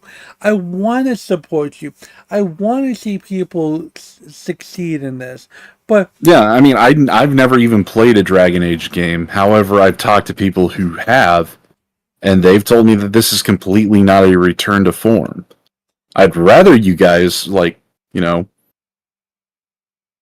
go back to whatever the form was before that made all the old fans love you, but apparently you've chosen to forsake them. Belinda's like dragons, enough said. This ain't real world to begin with. Exactly. And, I mean, here's the thing. You could have modern shit in a fantasy RPG with dragons and whatnot. It's just that you kind of have to have that from the get-go. You can't just drop it in like the next installment without there being a massive time leap. Technically speaking, changelings are transgenders. Who? change, like shapeshifters, like where, like there is. Well, a shapeshifter is just like fucking neutral from the beginning. Exactly, isn't it? that's gender neutral. Bro, you have. I mean, that's the thing. It's like the classical understanding of what a shapeshifter is has nothing to do with like the trans identity. It's just that people are putting that onto it because it fits the same criteria in certain places. But it's basically a whitewash. But do you see where I'm coming from with this? Like, technically speaking, like a shapeshifter, you changing genders and identities, like you're free falling them. I'm talking about. Yeah, I mean, to put it in another sense, think of Dracula or vampires in general. Yes. They weren't these fucking suave, handsome young fellas that swept high school girls off their feet. They were bloodthirsty fucking monsters of the night that would lure and seduce men and women, depending on the sex of the vampire, in order to put them into a trap so they can gain their sustenance. Thank you.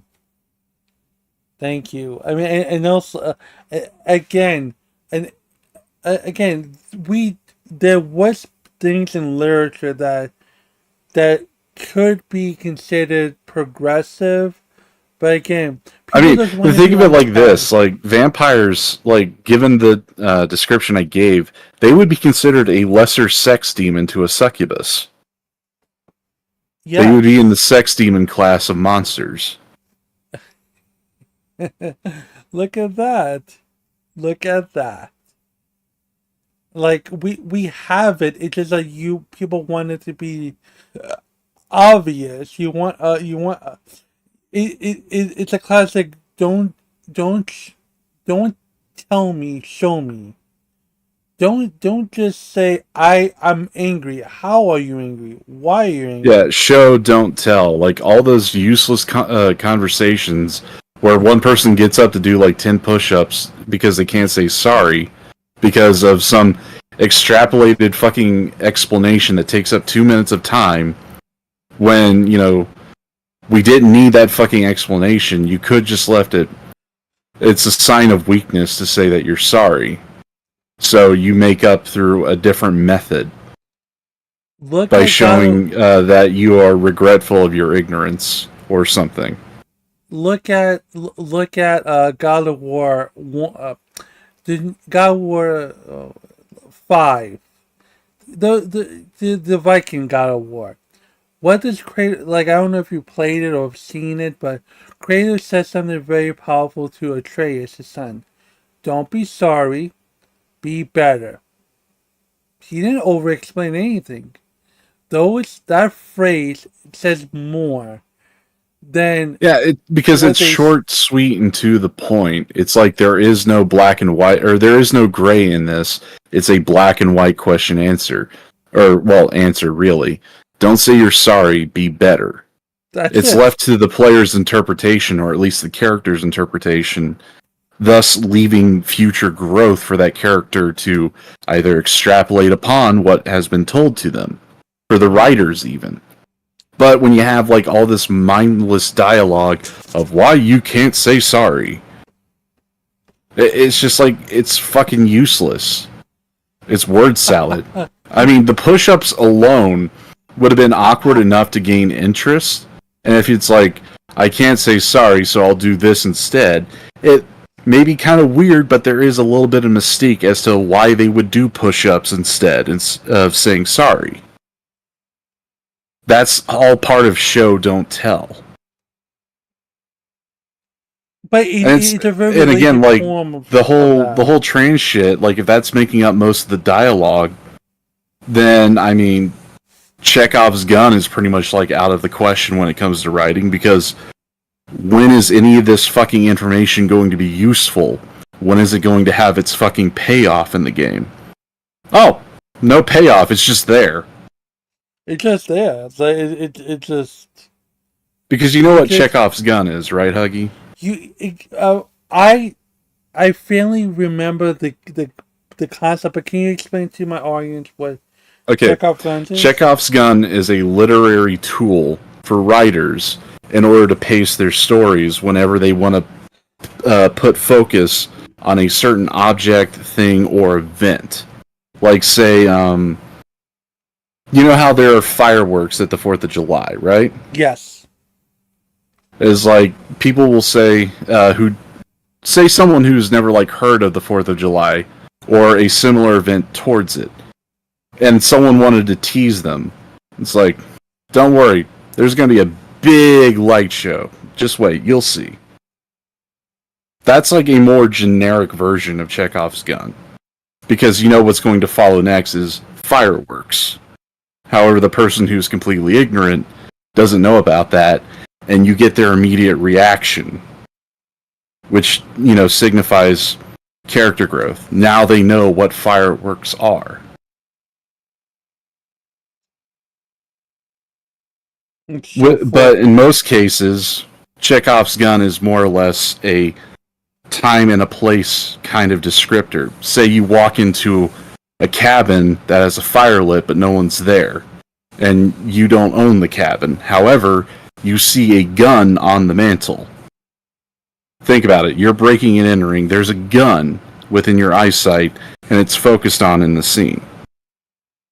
Now, the person who owns the house may come back and see and think of you as an intruder who's trying to do them harm. What are they going to go for first? So Belinda, basically, so Belinda, again, so Chekhov's going to make it so that everything has a payoff. Has a payoff. It's like if anyone that's wrestling fans. Well, I mean, back to the example, it's like, of course, the person's going to go for the gun, and that gun's going to go off. But whether or not it takes out the intruder or the person who owns the house, that's the big mystery. That's where the drama kicks in. I'll put it to wrestling fans. If you pull out a table and you set the table up, everyone's assuming that table is going to be used. But if the table is not, if you set that table up and that table's not being used, it's a way you're wasting people's time and energy. You are ignoring the Chekhov gun principle to have plot twists like, oh, well, let me put it. Let me give you another. Let me put it in another way. Mm-hmm. This exposition that they're doing in all of this serves nothing other than to be window dressing. It's kind of like going on a tour of New York. You see, oh, there's Ellis Island, and there's the Statue of Liberty. Where are the Twin Towers? Oh, they're fucking gone. You know, it's just like, you know, good to know. Yeah, think of it does fuck all. What? How did that help you in the long run? Oh, yeah. Like look, I bet you there are people out in the universe. I'm not out here. They could write better stories than fucking whatever the case is. And it's like, this is why I just buy my time. I wait, and I don't fiend for game. I don't. Well, I mean, that's the thing. It's the focus has been completely shifted from the game to just mindless fucking politics and self-aggrandizement. That's the big issue with most of the writers, is that the people that had the drive to make the game about the game just ended up either getting fired, laid off, or just left because they were forced out. Because they have this new crowd of, you know, self-important latte-sucking dipshits who would spend more of their time huffing their own farts and thinking, oh, how grand my politics are. I want to ask you something, Gigi. Do you feel as though people use gender identity as a get-out-of-jail-free or entitlement card in this day and age? I know fucking Styx Hexenhammer tried it. Didn't work out for him. Oh, yeah. It wasn't so much as like a get-out-of-jail-free card, but get into the female jail, you know, card, because he didn't want to be locked up with the men. However, the women turned out to be a bunch of psycho bitches, and he's like, okay, I'm not trans, send me back to the men. Yeah. As far as like a get out of jail free card, they do play it. People who are disingenuous enough will use it as a tool. And they will use other people who are gullible enough to believe them as tools as well. Look, all I would say on this matter is, I feel like people are bastardizing the core concepts of like MLK. Because I said earlier, MLK's "I Have a Dream" speech, which really about people of color. But if you listen to the speech, it should be the content of your character, not the color of your skin. And if he had expanded upon that with sex, gender, whatnot, it still fits. But I feel so when you have... I mean, Huggy, the content of our character, or at least your character in this game, cannot be straight or cis. It has to be trans. It has to have, or maybe not, surgical scars. Thank you. Exactly. I'm just saying, like, the way how Martin Luther King was talking about it was about you as a person and what you choose to believe in and what you choose to follow and how you will be judged for it. That's what he wanted to have happen, rather than being about useless character traits about their fucking appearance.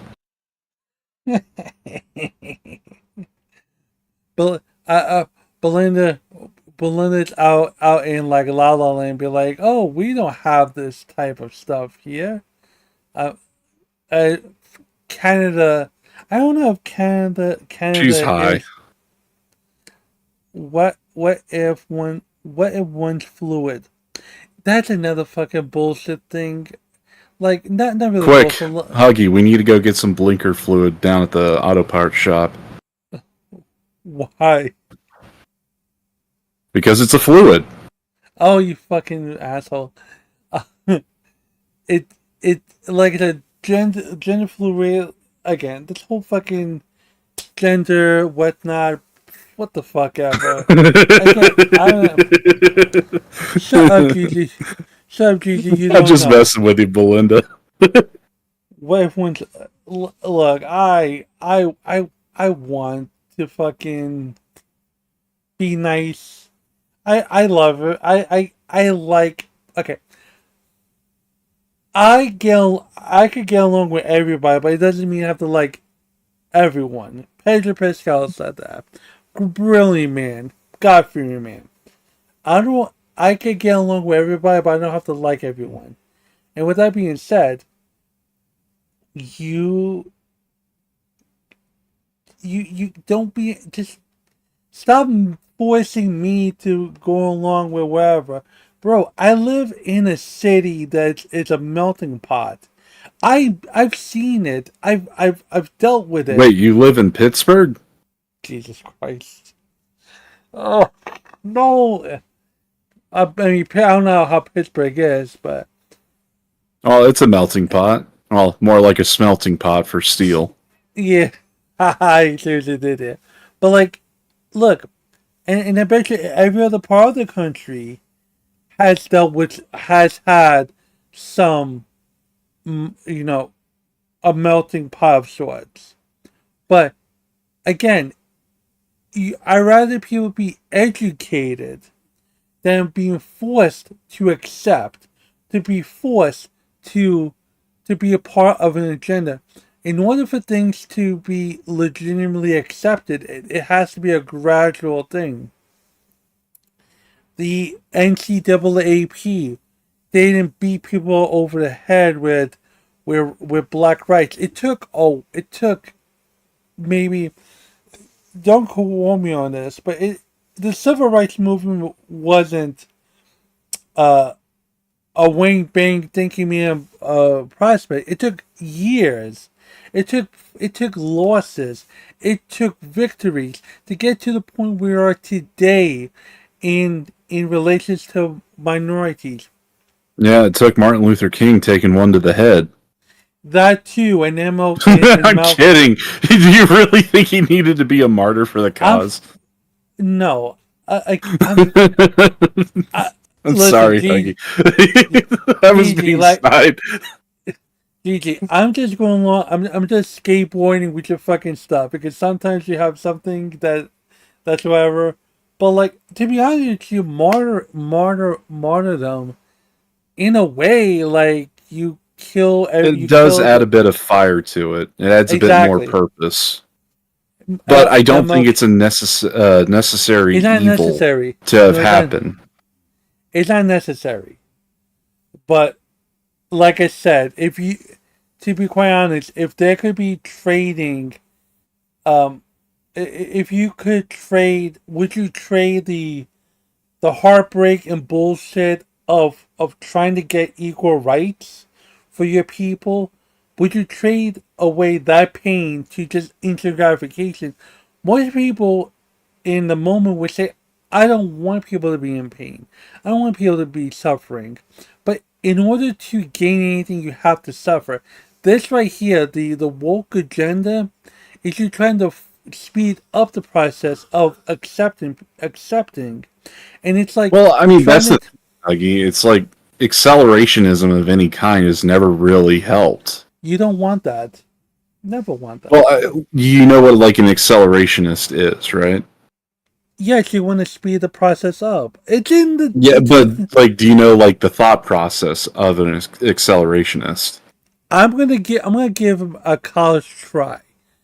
The assumption is if you speed up a process, it will be that much more quicker to get to the result. Am I wrong? Or that's the end goal. The process and how they carry it out is really up to the person and what they deem as justifiable in order to meet the ends. You know, do the means justify the ends? That's the big question of an accelerationist. And if an accelerationist is being pushed to a point where it's not happening quick enough, we need to turn up the fire, they're going to take drastic measures, which is going to have its blowback, which is what we're seeing right now. Exactly. Yeah. Look. With why people have disdain for all this DEI and woke crap. It's because these people are accelerationists trying to push something so fucking hard and so fucking fast in so many facets that it disgusts people. And they're going to have like I guess you could say, a violent reaction, like internally. They're going to be so disgusted that they're going to be completely sealed off, mentally or even spiritually, from looking at the issue from the opposite end of where they're standing. And here's the thing. That's the damage that they're doing. Because, I mean, normal people who have, like, had the chance to meet a trans person in real life know that they're not the crazy ones online. However, the crazy ones online are the accelerationists. They're the ones beating the fucking war drums. Yeah, but yeah, it's one thing to beat the war drums. It's a whole nother thing to be on the field of battle. Look, would I be out of pocket to say, GG, that if there was a civil rights movement happening where there were dogs and firemen and police beating the ever-living hell out of people, in terms of whatever, do you think they're prepared for that type of strife?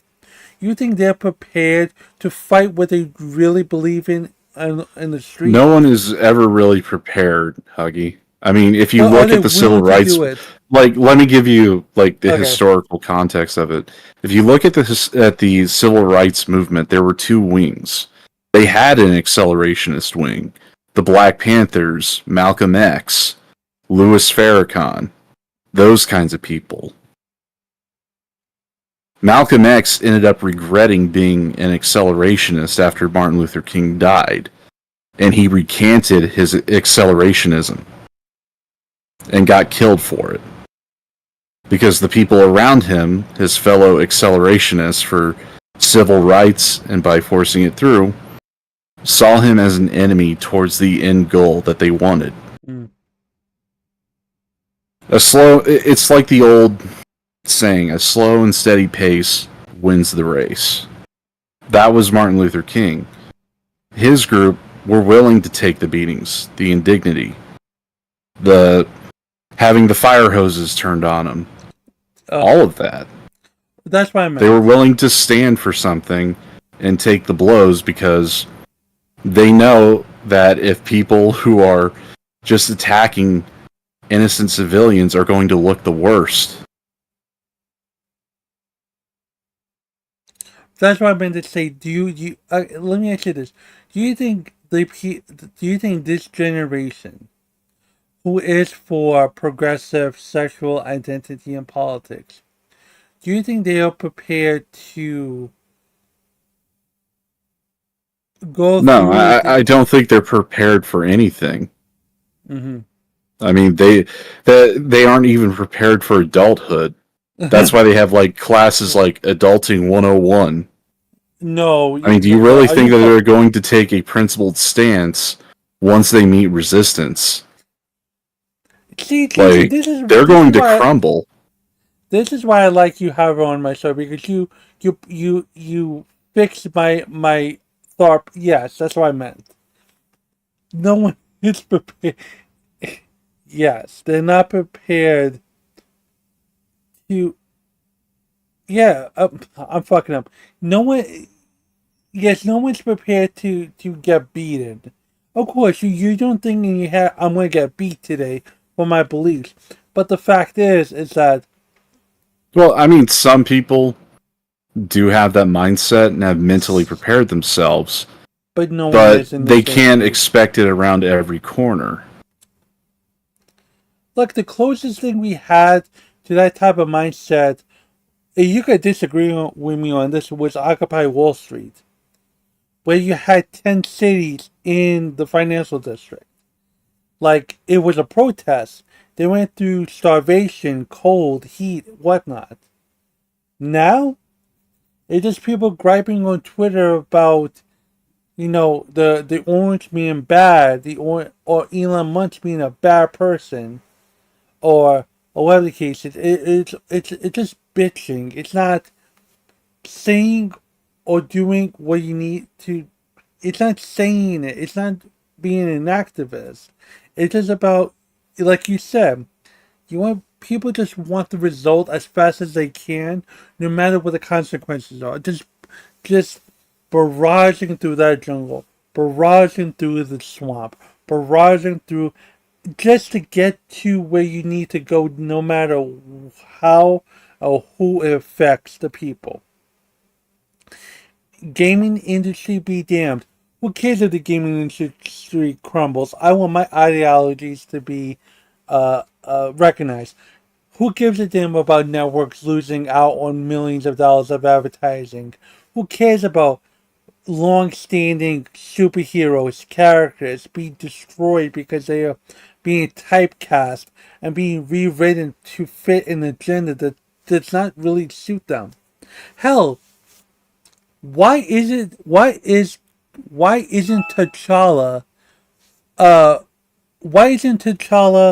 recasted?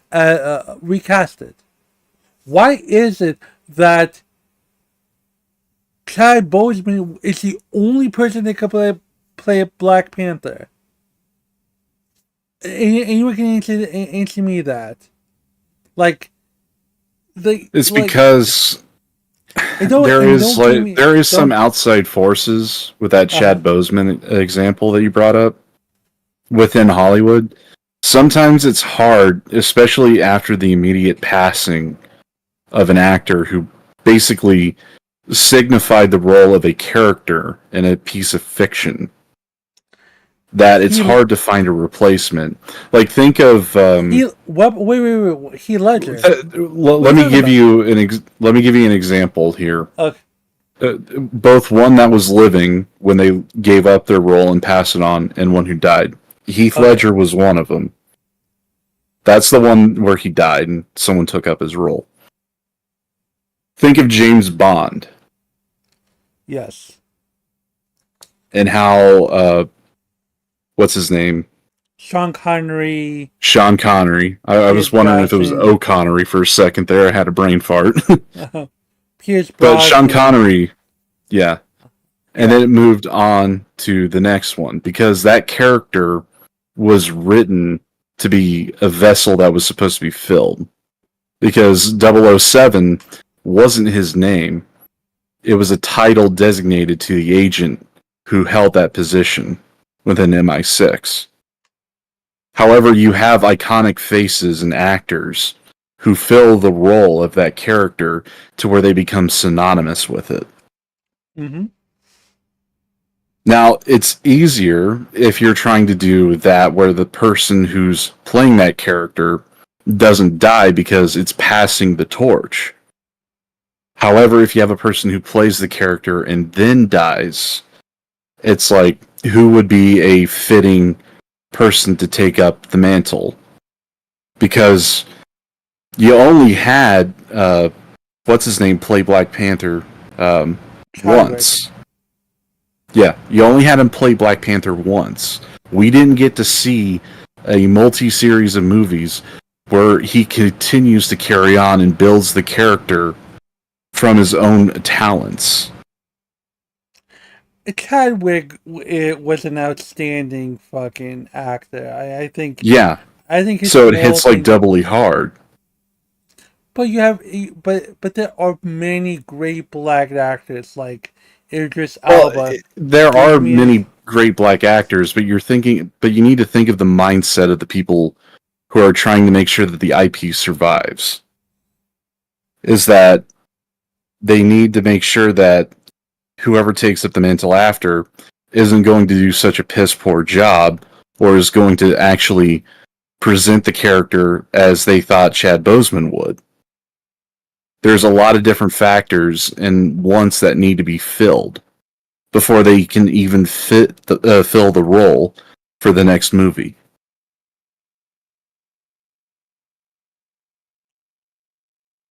The reason why I bring up Black Panther is because, as a comic book fan, just want to make this point. Black Panther is part of the Illuminati. What is the Illuminati, Huggy? The Illuminati is it's Marvel's best minds, greatest minds. That would be Reed Richards, Stephen Strange, Professor X. Professor X, Namor. No, I think Namor and Black Panther. Those are the five. And they are integral to politics behind the scenes of Marvel. So you mean to tell me that a Black Panther marries Storm? They are together. Like, that's integral to the part of Marvel. So the reason why I'm bringing this up with the whole Dragon Age stuff is like, there's so much politics and nonsense and exemptions. Like, nothing, like, you say one thing here, but over here you're not showing that you're being fair on this side. You're not allowing the black culture to have their superhero. It's okay to have, and again, I'm not saying it as to be like a woke person. As a comic book fan, we should have Black Panther in the movies. We should have Black Panther in the Avengers and whatnot. But why is it okay to have Jared Leto be the one to be the Joker after Heath Ledger? Do not tell me that Jared Leto was a fitting thing to fucking Heath Ledger. Yeah, I'm not saying that they're perfect in their choices. However, they do make the ultimate choice at the end of the day, and they fucked up for it, and they paid dearly. Though I will say that the Joker in the Dark Knight in the Justice League Extended was the true Joker in my opinion. But I'm getting to the weeds here. My point is this. Chat, I need you guys to understand something. We are all different colors, sexes, breeds, whatnot. I want to preach acceptance, and I also want to preach that if you believe in something, fight for it. Truly fight for it. Don't force people to see your way of things because you feel entitled. You have main character syndrome. Don't do that. That's bad. And like I said, show your disdain with your wallets. Don't show your disdain on Twitter. Be like fucking bots. Show it through there. Okay. Let's see. Kia says, although there have always been different Jokers, also I thought they were doing something new with Black Panther, but maybe I'm wrong. No. The sister became Black Panther all of a fucking sudden. That whatever the case is. But to end in a swan song, I just wanted to speak about a particular person that I saw. Hold on. I kind of want to address what Kia said about the Joker. I do agree. It follows the same idea that there have been many James Bond or Agent 007s. It's just that when it came to Heath Ledger and Jared Leto, how could you follow up Heath Ledger with that? Like, Heath Ledger was a method actor who basically made the Joker more than just like, your Saturday morning cartoon villain. I mean, Jack Nicholson's Joker is a reasonable facsimile of what the Joker is, but Heath Ledger turned it into basically an unpredictable monster. 1 second, Gigi. Slug, if you have something to say, come and say it. Don't hide. He's talking to Kia Cat, I guess, because apparently he posted some white boy TikTok and she's like, I don't have TikTok, and it's like, we must remove the femoid. Being usual dumbass Slug. But yes, I'm sorry, continue. Yeah. No, I mean, Jack portrayal of Joker was a very sinister, jokey thing. Now, again, there are iconic characters. Nicholson, Romero, Mark Hamill. Who would have thought Luke Skywalker? Bring me in. All right, I'll be...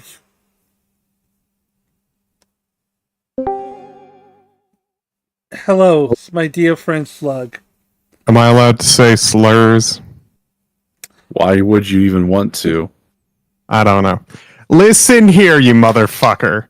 I do not want to hear you talking about the Joker when you have not read the Superman comic where Bizarro takes over the world and we get Bizarro Joker, the sanest man alive.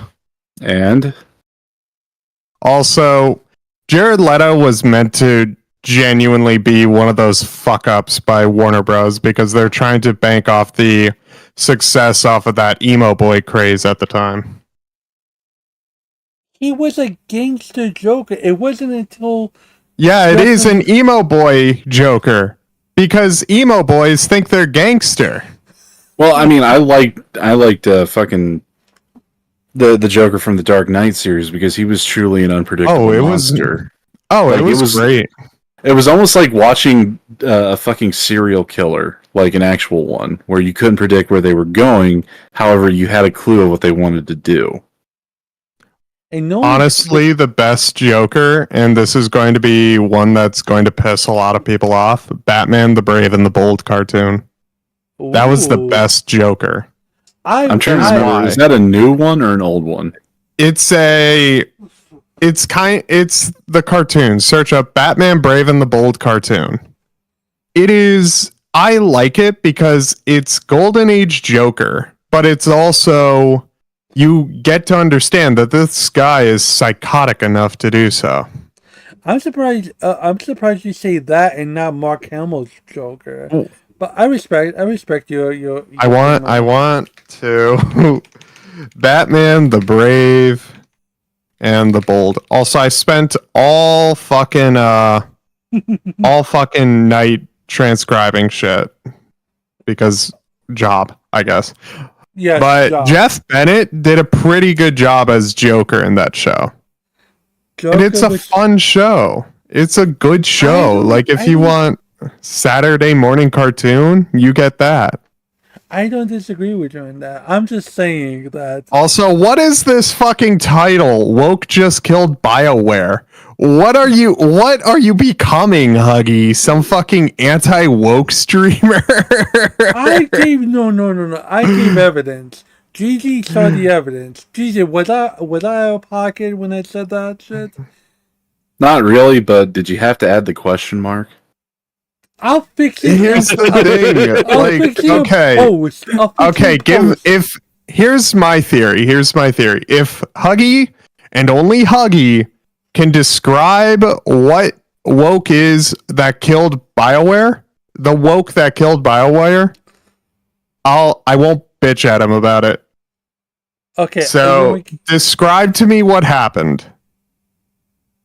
So basically, you are not you cannot be a regular cis male or female. You have to be trans. The language in the character creator is like, I don't feel I'm my real person, or I like who I am, or I like to change. For some weird reason, it's all transgender stuff. So no matter what, can I see a source on that? Because we showed it earlier. It's in Fratanga's video from Asmongold. If you want to pull up that video again. I don't want to watch a video. God damn it! It's a screenshot. You'll be able to see. Where it says. Wait, GG, link me the video. Oh, it's in the side chat. It's in the I can't open side. I can't see side chat here. You guys have been racist towards me. What? Oh wait, because of the perms. I forgot you get dragged in. Let me put it in messages. Because y'all don't let me fucking do fun shit no more. There you go. It's timestamp for the spot I was talking about, Slug. Okay. I love how Slug is like, I need sources, when I'm like, I've been streaming about, like, you think I'm bad? Well, Huggy, I do that. I have to do that with everyone now. Okay. They're killing people and blighting the world. How do we... So, is it after that, or... It's time... Wait, did you start from the beginning? No, it's the timestamp of 1529. Oh, nice story. Gender identity options. Oh, gender identity actions. Oh, options, yeah. Now remember something, folks. Slug is fluid. So if nigga, what? Fluid? No, I'm not, you fucking idiot. Hey. No, I say it laughing at you. What do you mean fluid? I am not soup, Huggy. I am not soup. I am Calm down, Slug. It's something that Belinda said that we were joking about earlier. Oh no, I'm just wanting to clip farm, dude. Come on. So it's literally gender identity options. You select that. I take a hard look at it. It'll always show the face of a hero who can get it done. I'm getting there. I love who I am. Feels good to see the real me. Okay. Establishes transgender identity and unlocks new dialogue options and future conversations. And then when it gets to the other two options, it still has that same pop-up. So if you wanted to do gender identity, you can only choose trans. That's... So... I'm looking at it differently because it's just... You are making it in such a stupid argument, and here's why. Your argument should be that they're pushing the idea of transgender identities onto everyone not we those know, that no. just identify it as it, instead of That's what we said. No. Let me finish. Instead of saying everybody is trans now, it's giving them the option. Or you're able to just view it as this. They're doing it for money. So how is this integral to the game? Wait, I'm confused. Wait, I'm confused of how it's integral to the game. Because it's part of character creation. It's literally part of In character creation. Cyberpunk, I can be a woman with a massive cock and balls. And you could also be a regular smuggler. You could also just be Or I could be a man with a pussy. But you haven't seen anyone complain about that. So I'm confused. I'm confused of where the issue is. Gigi, can you help me? Cause like, Gigi, Gigi. Remember, Slug said no lifelines. Yeah, no lifelines. I'm sorry, Huggy. This is Fine, your you know stream. I gotta No put you lifelines. to the Fine, fire. If you're fine, gonna do the fine, anti-woke fine, arc, I fine. gotta put you to the fire, but I believe in you. Here's the thing. With Okay. Cyberpunk, you have that choice. You have the freedom of that choice. It's Because just that's what that Cyberpunk was based around. it's just a freedom of choice. Now, the reason, by the way, for anyone out there, be like, oh, Huggy can't argue against Slug. No, it's not that. It's just that my mind doesn't. It's weird, so GG translates for me better. But I could debate with Slug on this. I don't give a fuck. I know my point. Okay, so this is from There's a PC preview. Gamer. I'm just pulling up one source so I can read into it. So I'm guessing they're saying handled in a very early game. Blah blah blah blah blah. Dialogue, several options, some which lock your character's trans and non-binary identity, regardless of the options you picked at character creation. Clearly and coherently signposted on the wheel. There's no danger of selecting one by accident. Wait. Contrary to some rumors about these pronoun options, these things don't impact your character's identity at all beyond naturally the words that characters use to refer to them. So it doesn't affect the game. It's just Huggy. I ask you. It's like seeing someone cry. Like, remember back in the day when people would be like laughing at the liberals being, oh, we're so offended. Someone said retard. Yes. Shit like that. This is the same shit. It's like, oh no, I'm a man, but they're going to call me a trans woman? Like, dude, I think it's silly. Like, unless they're making that a core, like, game mechanic, you're not really gonna... I don't know. You're not gonna really convince me. Well, the other thing... Well, it's not only just about the game, Slug. It's just about the fact that... So, you're familiar with review codes, right, Slug? Like, gaming Yeah, I and get them. Right. I have not reviewed any of the games I've been sent, and I've apologized. Fuck. Gaming companies that gave Slug the review codes, if you're hearing this, Slug is a very busy mollusk. He has a lot of stuff to do. I even get game review codes. I do, surprisingly. I get them every now and then. From who? Indie game developers. I can list a few if you want. Wait, I was just wondering if it was AAA or indie, because the day I get AAA is the day, because here's the thing. Are you making... I'm asking, and you're able to correct me, are you actually making the argument that these people are being sent these review codes to promote transgenderism? that's a different argument. What is your argument, Huggy? I was going to say that the major gaming reviewers, like Maddie Plays, but wait, before saying it, there wasn't, usually when game companies do not provide review copies, either one of the two things is happening. Either number one, they believe in the game so much they don't need to give early review copies. They just wait until day of, right? Or number two, there's something going on with the game, i.e., Cyberpunk in the very beginning of its the very beginning, right? But there was a Spanish. My ADHD meds are kicking in, and I'm focusing. There was Focusing. Guys, for fuck's sake.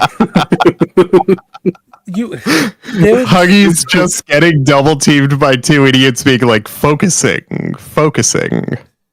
There was a Spanish streamer / reviewer. All they said was, and again, it's just the way it looks. I'm a non-binary person that wants to review a game BioWare, and guess what? They just gave the code. Mind you, I don't care about the sexual orientation. What I care about is equality with everyone. If you are making the stance, no review codes to Where did they say that? Where did they say that? There was Luke. Let me see if I make the thing. I'm asking for okay. Luke Stevens is a reviewer. He said there was no making me commit Sudoku. Oh my god. Okay, Luke Stevens BioWare review code. Let me see if I. I did not get Dragon Age the Veilguard review code. Okay, me being the smooth brain, I'm going to be smart and a very good noodle about this. Not to interrupt, but I have to head out here for a few hours. I'll talk to you guys later. Huggy, run, your lifeline. You know what? I'm sorry, Huggy. Bye, Gigi. We'll talk later, buddy. Okay. All right. See you guys. But okay, so I feel like you're my professor, and you're grading my fucking stream as it goes. Why did he not get a review code? I just put this shit into Notebook LM just so I'm able to get the answer quickly without watching a fucking 14-minute video. So, limited quantity, prioritizing larger outlets, suppressing negative reviews. So, is your argument basically saying just because some people are not getting it is because he's not big enough? Look, that gentleman right there, he's one example. He does have a substantial YouTube channel, but again, okay, I'm I'm fucking this up. Again, I'm interrupting you, and I'm sorry. Let me refine my question. Okay. What are the specifics of your argument? What are you arguing against involving woke being in BioWare? What is your argument? My argument for woke topics to be in a BioWare game, Dragon Age game, is I feel as though that there's more emphasis on those types of topics. I gotta be right back. White boy is scratching at the door. I'm a deaf mute. I'll be right back. Remember, chat, flame Huggy. And he goes on. Same Culture Wars, it will never end. Culture Wars will move to something new after this. It's literally just part of civilization. Yeah, Belinda, I know about that. It's not good. My issue is that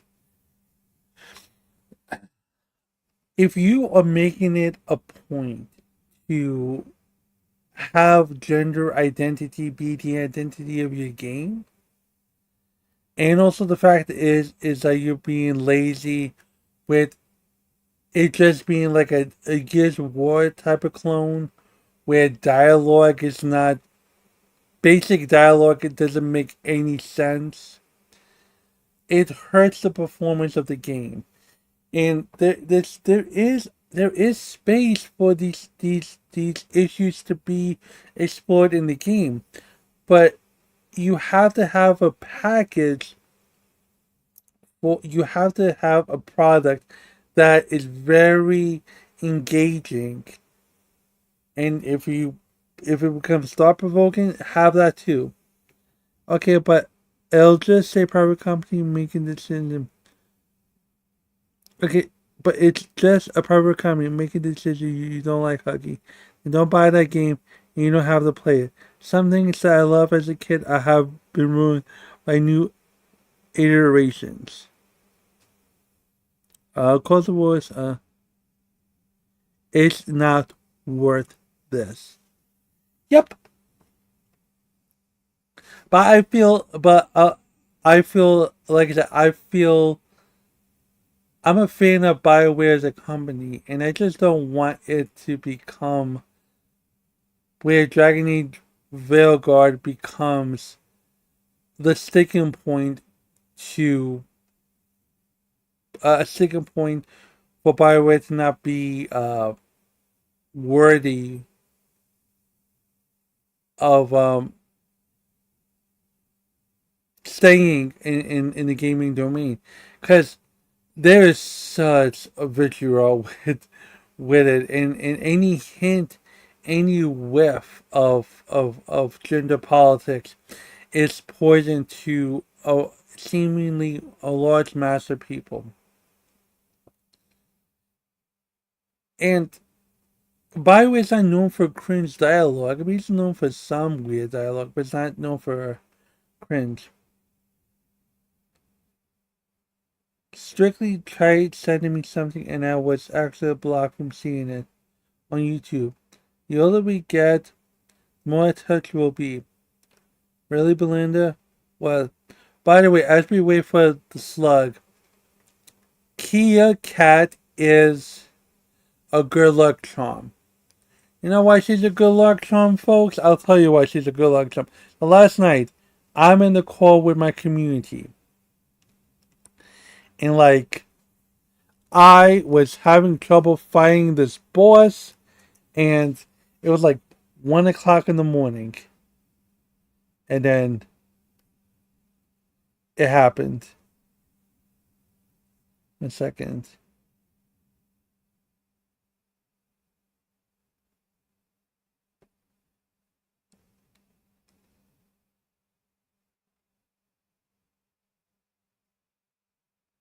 God, that's a big hit. Let me just show you. Let me show you this thing. Let me show you this. Hold on, me. Only you.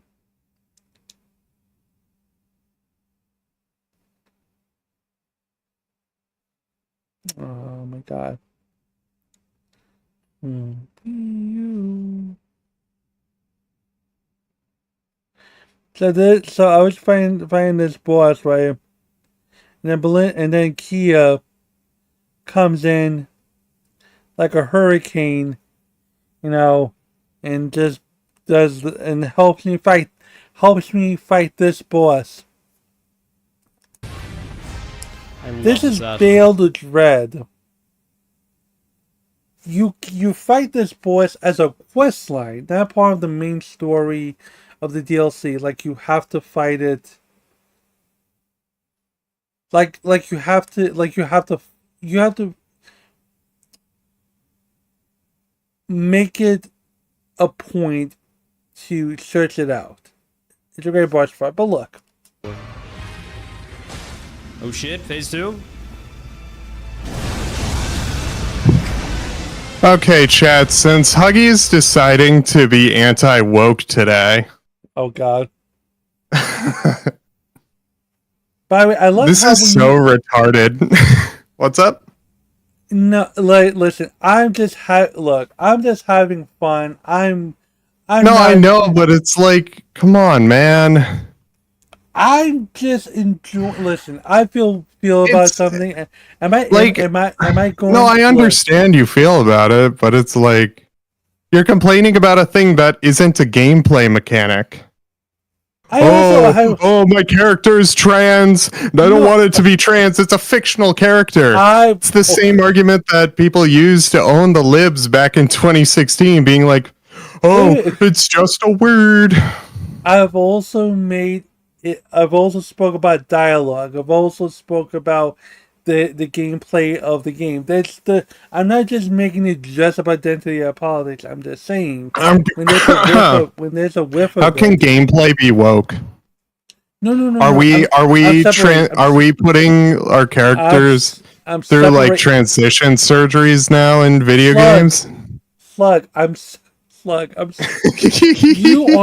you would be such an asshole as a fucking college professor. I swear to God, bro. Cause every little fucking thing. No, Huggy, what do you mean by this? And I respect that, but still, Jesus Christ. My point is, my college professors are nicer than me. What do you mean? They just write down, okay, he's stupid, and move on. One of my professors on one of my papers years ago wrote, "What the fuck is this?"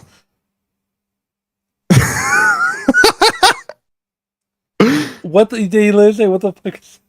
Yes, I showed it on stream a while back. It was the funniest response I ever got from a paper. That is the best professor I've ever had. That's a person that keeps it real. But what I was trying to say is I am not these people that I hate, bro. I like everyone. I enjoy people. I enjoy their journeys and whatnot. No one's saying that. No one's saying that you hate it. No one's making that argument though. But I have seen a decline of BioWare when it comes to gameplay. Not woke, just the fact that Dragon Age 1 was about RPG, was about story building. Then argue that. Why are you making your whole stream being like, woke just killed BioWare? I'm gonna if you're no. Here's the thing. If you're doing it for views, do it for views. But at least admit it. I'm doing it because I'm okay. Fine. I am doing it. No. Okay. Let's actually. I found your argument. Okay. What are the gameplay fuck ups in Dragon Age that you don't like?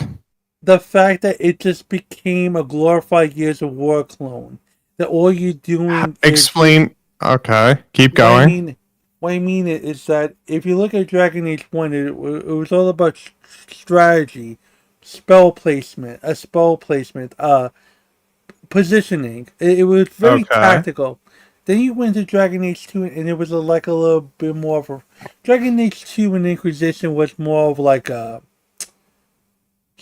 Mass Effect type of thing, where, you could do positional things, but whatever. In here, it was the skill tree looks dumbed down. The powers that you get are incremental at best. The fact that your companions are not good, your companions are just meat shields. It's like, if you compare that to something like Baldur's Gate, where there's a richness in story, not just because of gender or sex, but because there's lore and character development and replayability and whatnot. And I'm not, and that's, if Baldur's Gate can do that, BioWare on equal footing should be able to give me should not be having such bad publicity. Then I'm confused of where woke comes into this. I say okay. It's a bit a little clickbaity. Yes, Huggy. That's the thing. That's what I'm arguing with you on. I'm like, dude, make your arguments. Don't be like they put them trannies in the video game. Like, bro, make your arguments saying, hey, they removed these features that were integral to the game, and it's dumbing down and degrading the legacy of the game that people enjoyed. But now it's an over-glorified fucking over-the-shoulder shooter. Like... This... Like, Huggy, you are not retarded. I know. You know how to... Yes. God. This is so annoying. Slug, don't You're good, man. I appreciate you doing this, but let's not play the game. Like sometimes you say I don't approve. Oh hell yeah! You put your foot in your mouth when it comes to certain things too. Yes, Yeah, exactly. I admit I got caught up in the things, but like I said, I'd rather not talk about I'd rather not talk about nonsense. You know what I mean? I don't want to Yeah, talk I about know, nonsense. but Huggy, those are two different things. True. I think you would be more successful if you ignored the whole "oh, this is woke" and just been like, "This is the issues X, Y, Z, 1, 2, 3." That'll make your argument better. That'll give you a better standing to criticize these things, because you're what you would be aiming towards is, if you're arguing against woke, you will only get the people that are like, fuck the gays, fuck the Muslims, fuck the blacks, fuck the trans, all that. Instead of people who actually play video games. And if you're wanting to criticize the video game, you have a valid criticism. Why dumb it down with the, oh, it's all woke because they put in transgender characters? That's such a lazy argument, dude. I'll be fair. Gigi, either Gigi came and saved me, or whatever, but we had a very fruitful discussion more than anything else. But Slug, I hear you. You're right. And there was so Is it much because more... you're parroting me, or is it because that's your opinion? No, because that's a joke, by the way, Clippers. That's a joke. Because right now it's a much more distilled thing, which is saying that it's not just about wokeness. There's so much more about the game that if it were just about identity politics, it is what it is. But there is something more that's funky with the thing. Like I said, with Cyberpunk, Cyberpunk had more issues than that. But yes, at the end, One sec. Okay, he goes away. Parrot attack. They can't change the meaning of who you are like they can a bunch of which. I need to fix the title, guys. But Gigi Evans saved me. I mean, Gigi Evans flushed out the thing and yeah. I still stand by what I said in the most. I wasn't only speaking about Dragon Age. I was also speaking about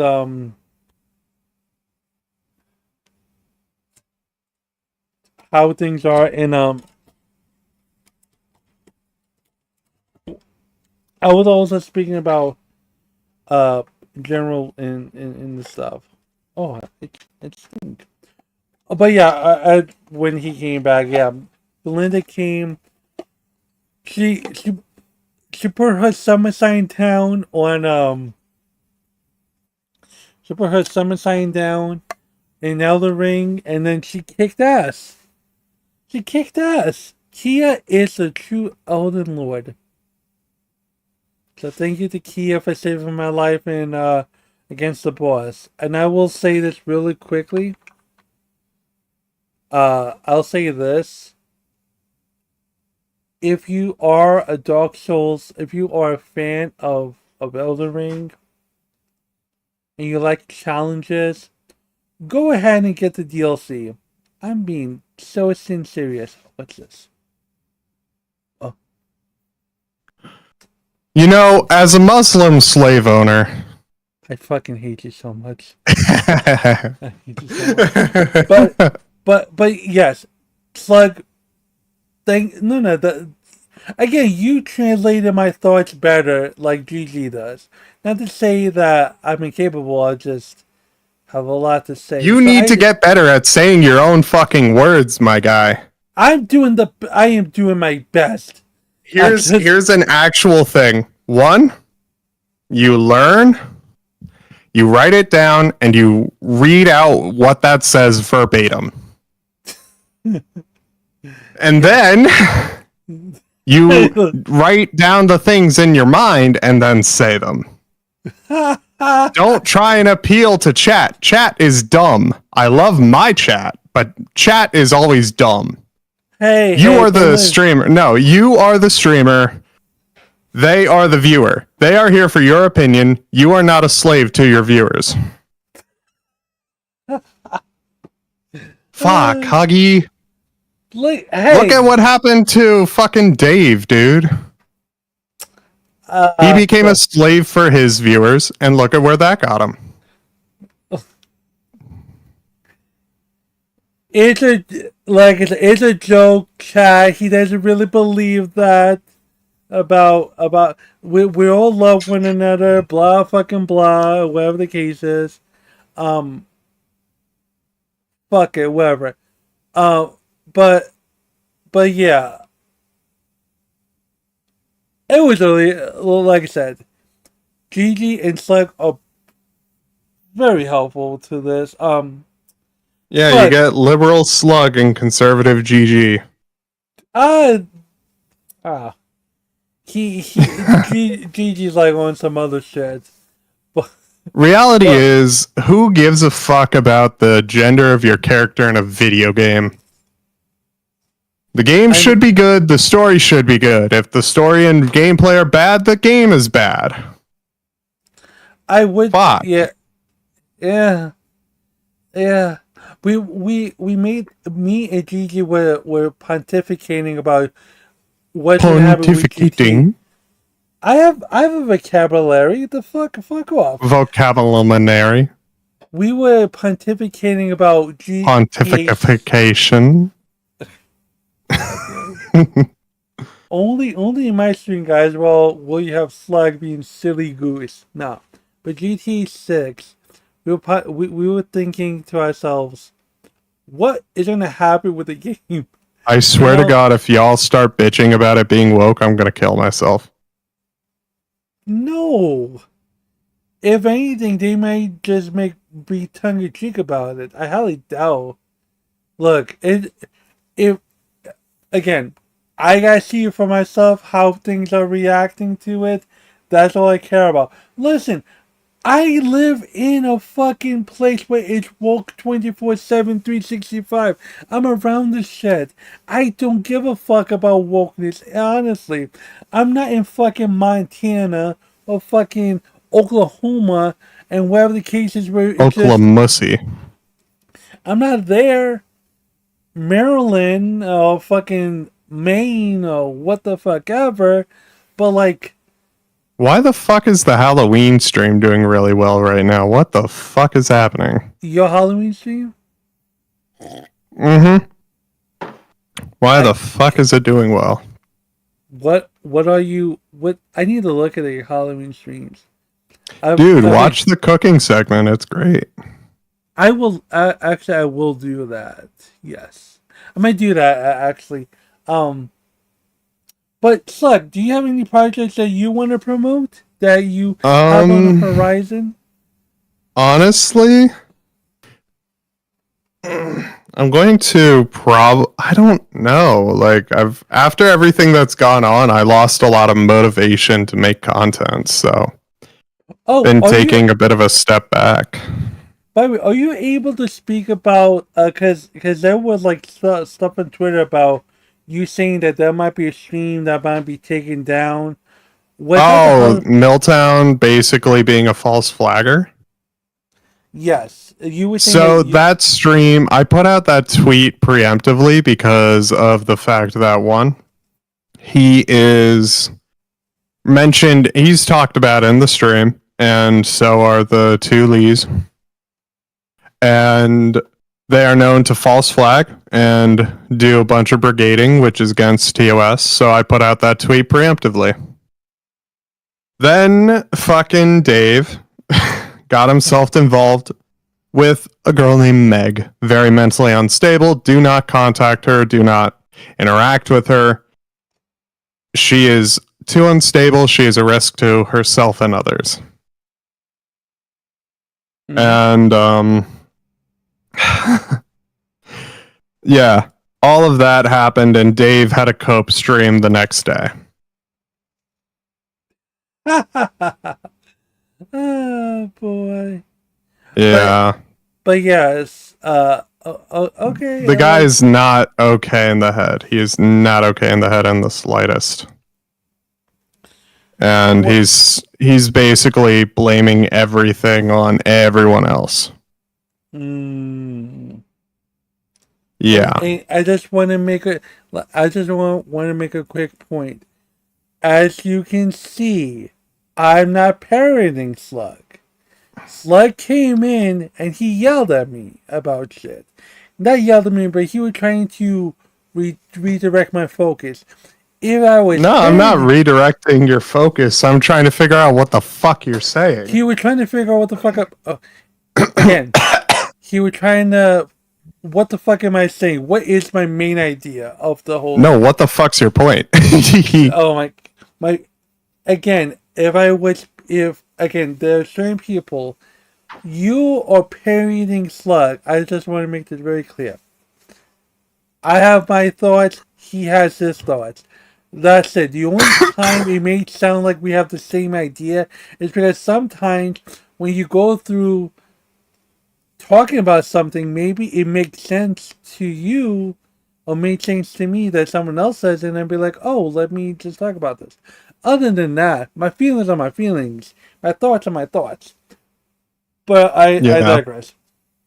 If you want to talk about, I'm going to be a good person today.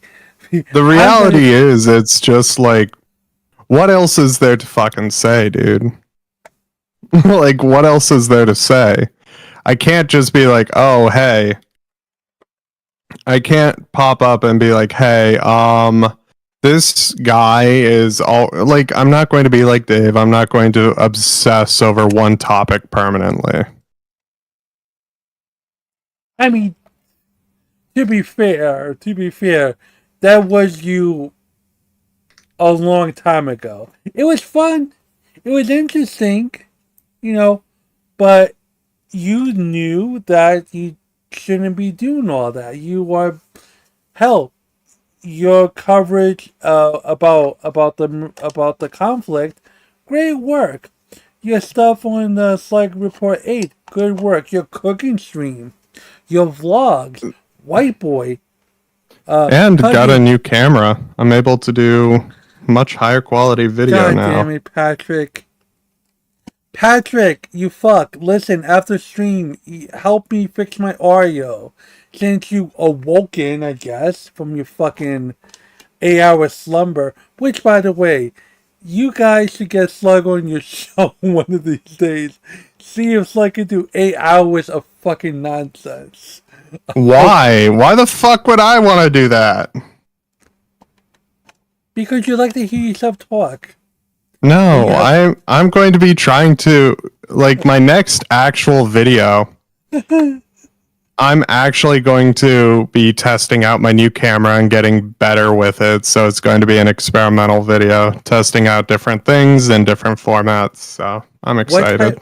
What type of camera you got? iPhone 16 Pro Max. Oh yeah. Oh, that's right. I thought you same fucking thing that was used to shoot a music video for The Weeknd.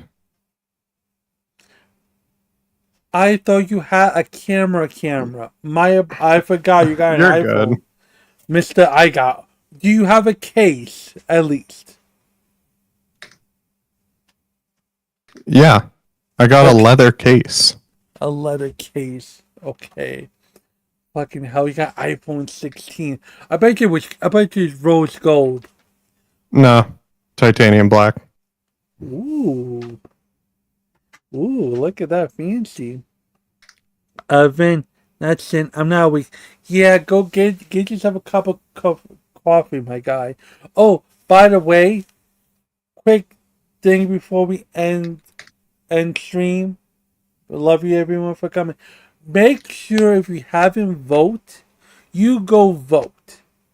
Okay, vote however you want to vote. Whether you're Republican, Indie, or a Democrat, you vote and you do it as fast as you can. And then there may be an election, but maybe I might do like a little election results thingy where we just see how people are reacting to the results. Maybe Republicans, Democrats, who knows? But I awoke just to piss off Slug. Yes, it's your God-given right. It's hard. It's hard for Patrick to piss me off because I just remember that if I talk fast enough and loud enough in his ear, he'll just get mad and log off for an hour. Forget voting. Forget voting. Go EP. Oh, that's that on. Go forget. But yeah, yes. Everyone, vote Huggy 2024. See, Belinda. See, you guys need Belinda. But anyways, listen. I'll be in Hangout chat. Yeah, I'll be in Hangouts. If anyone wants to come, Patrick, you did say that you want to help me with the audio if you're awake. But other than that, have a wonderful day. Stay blessed. And remember,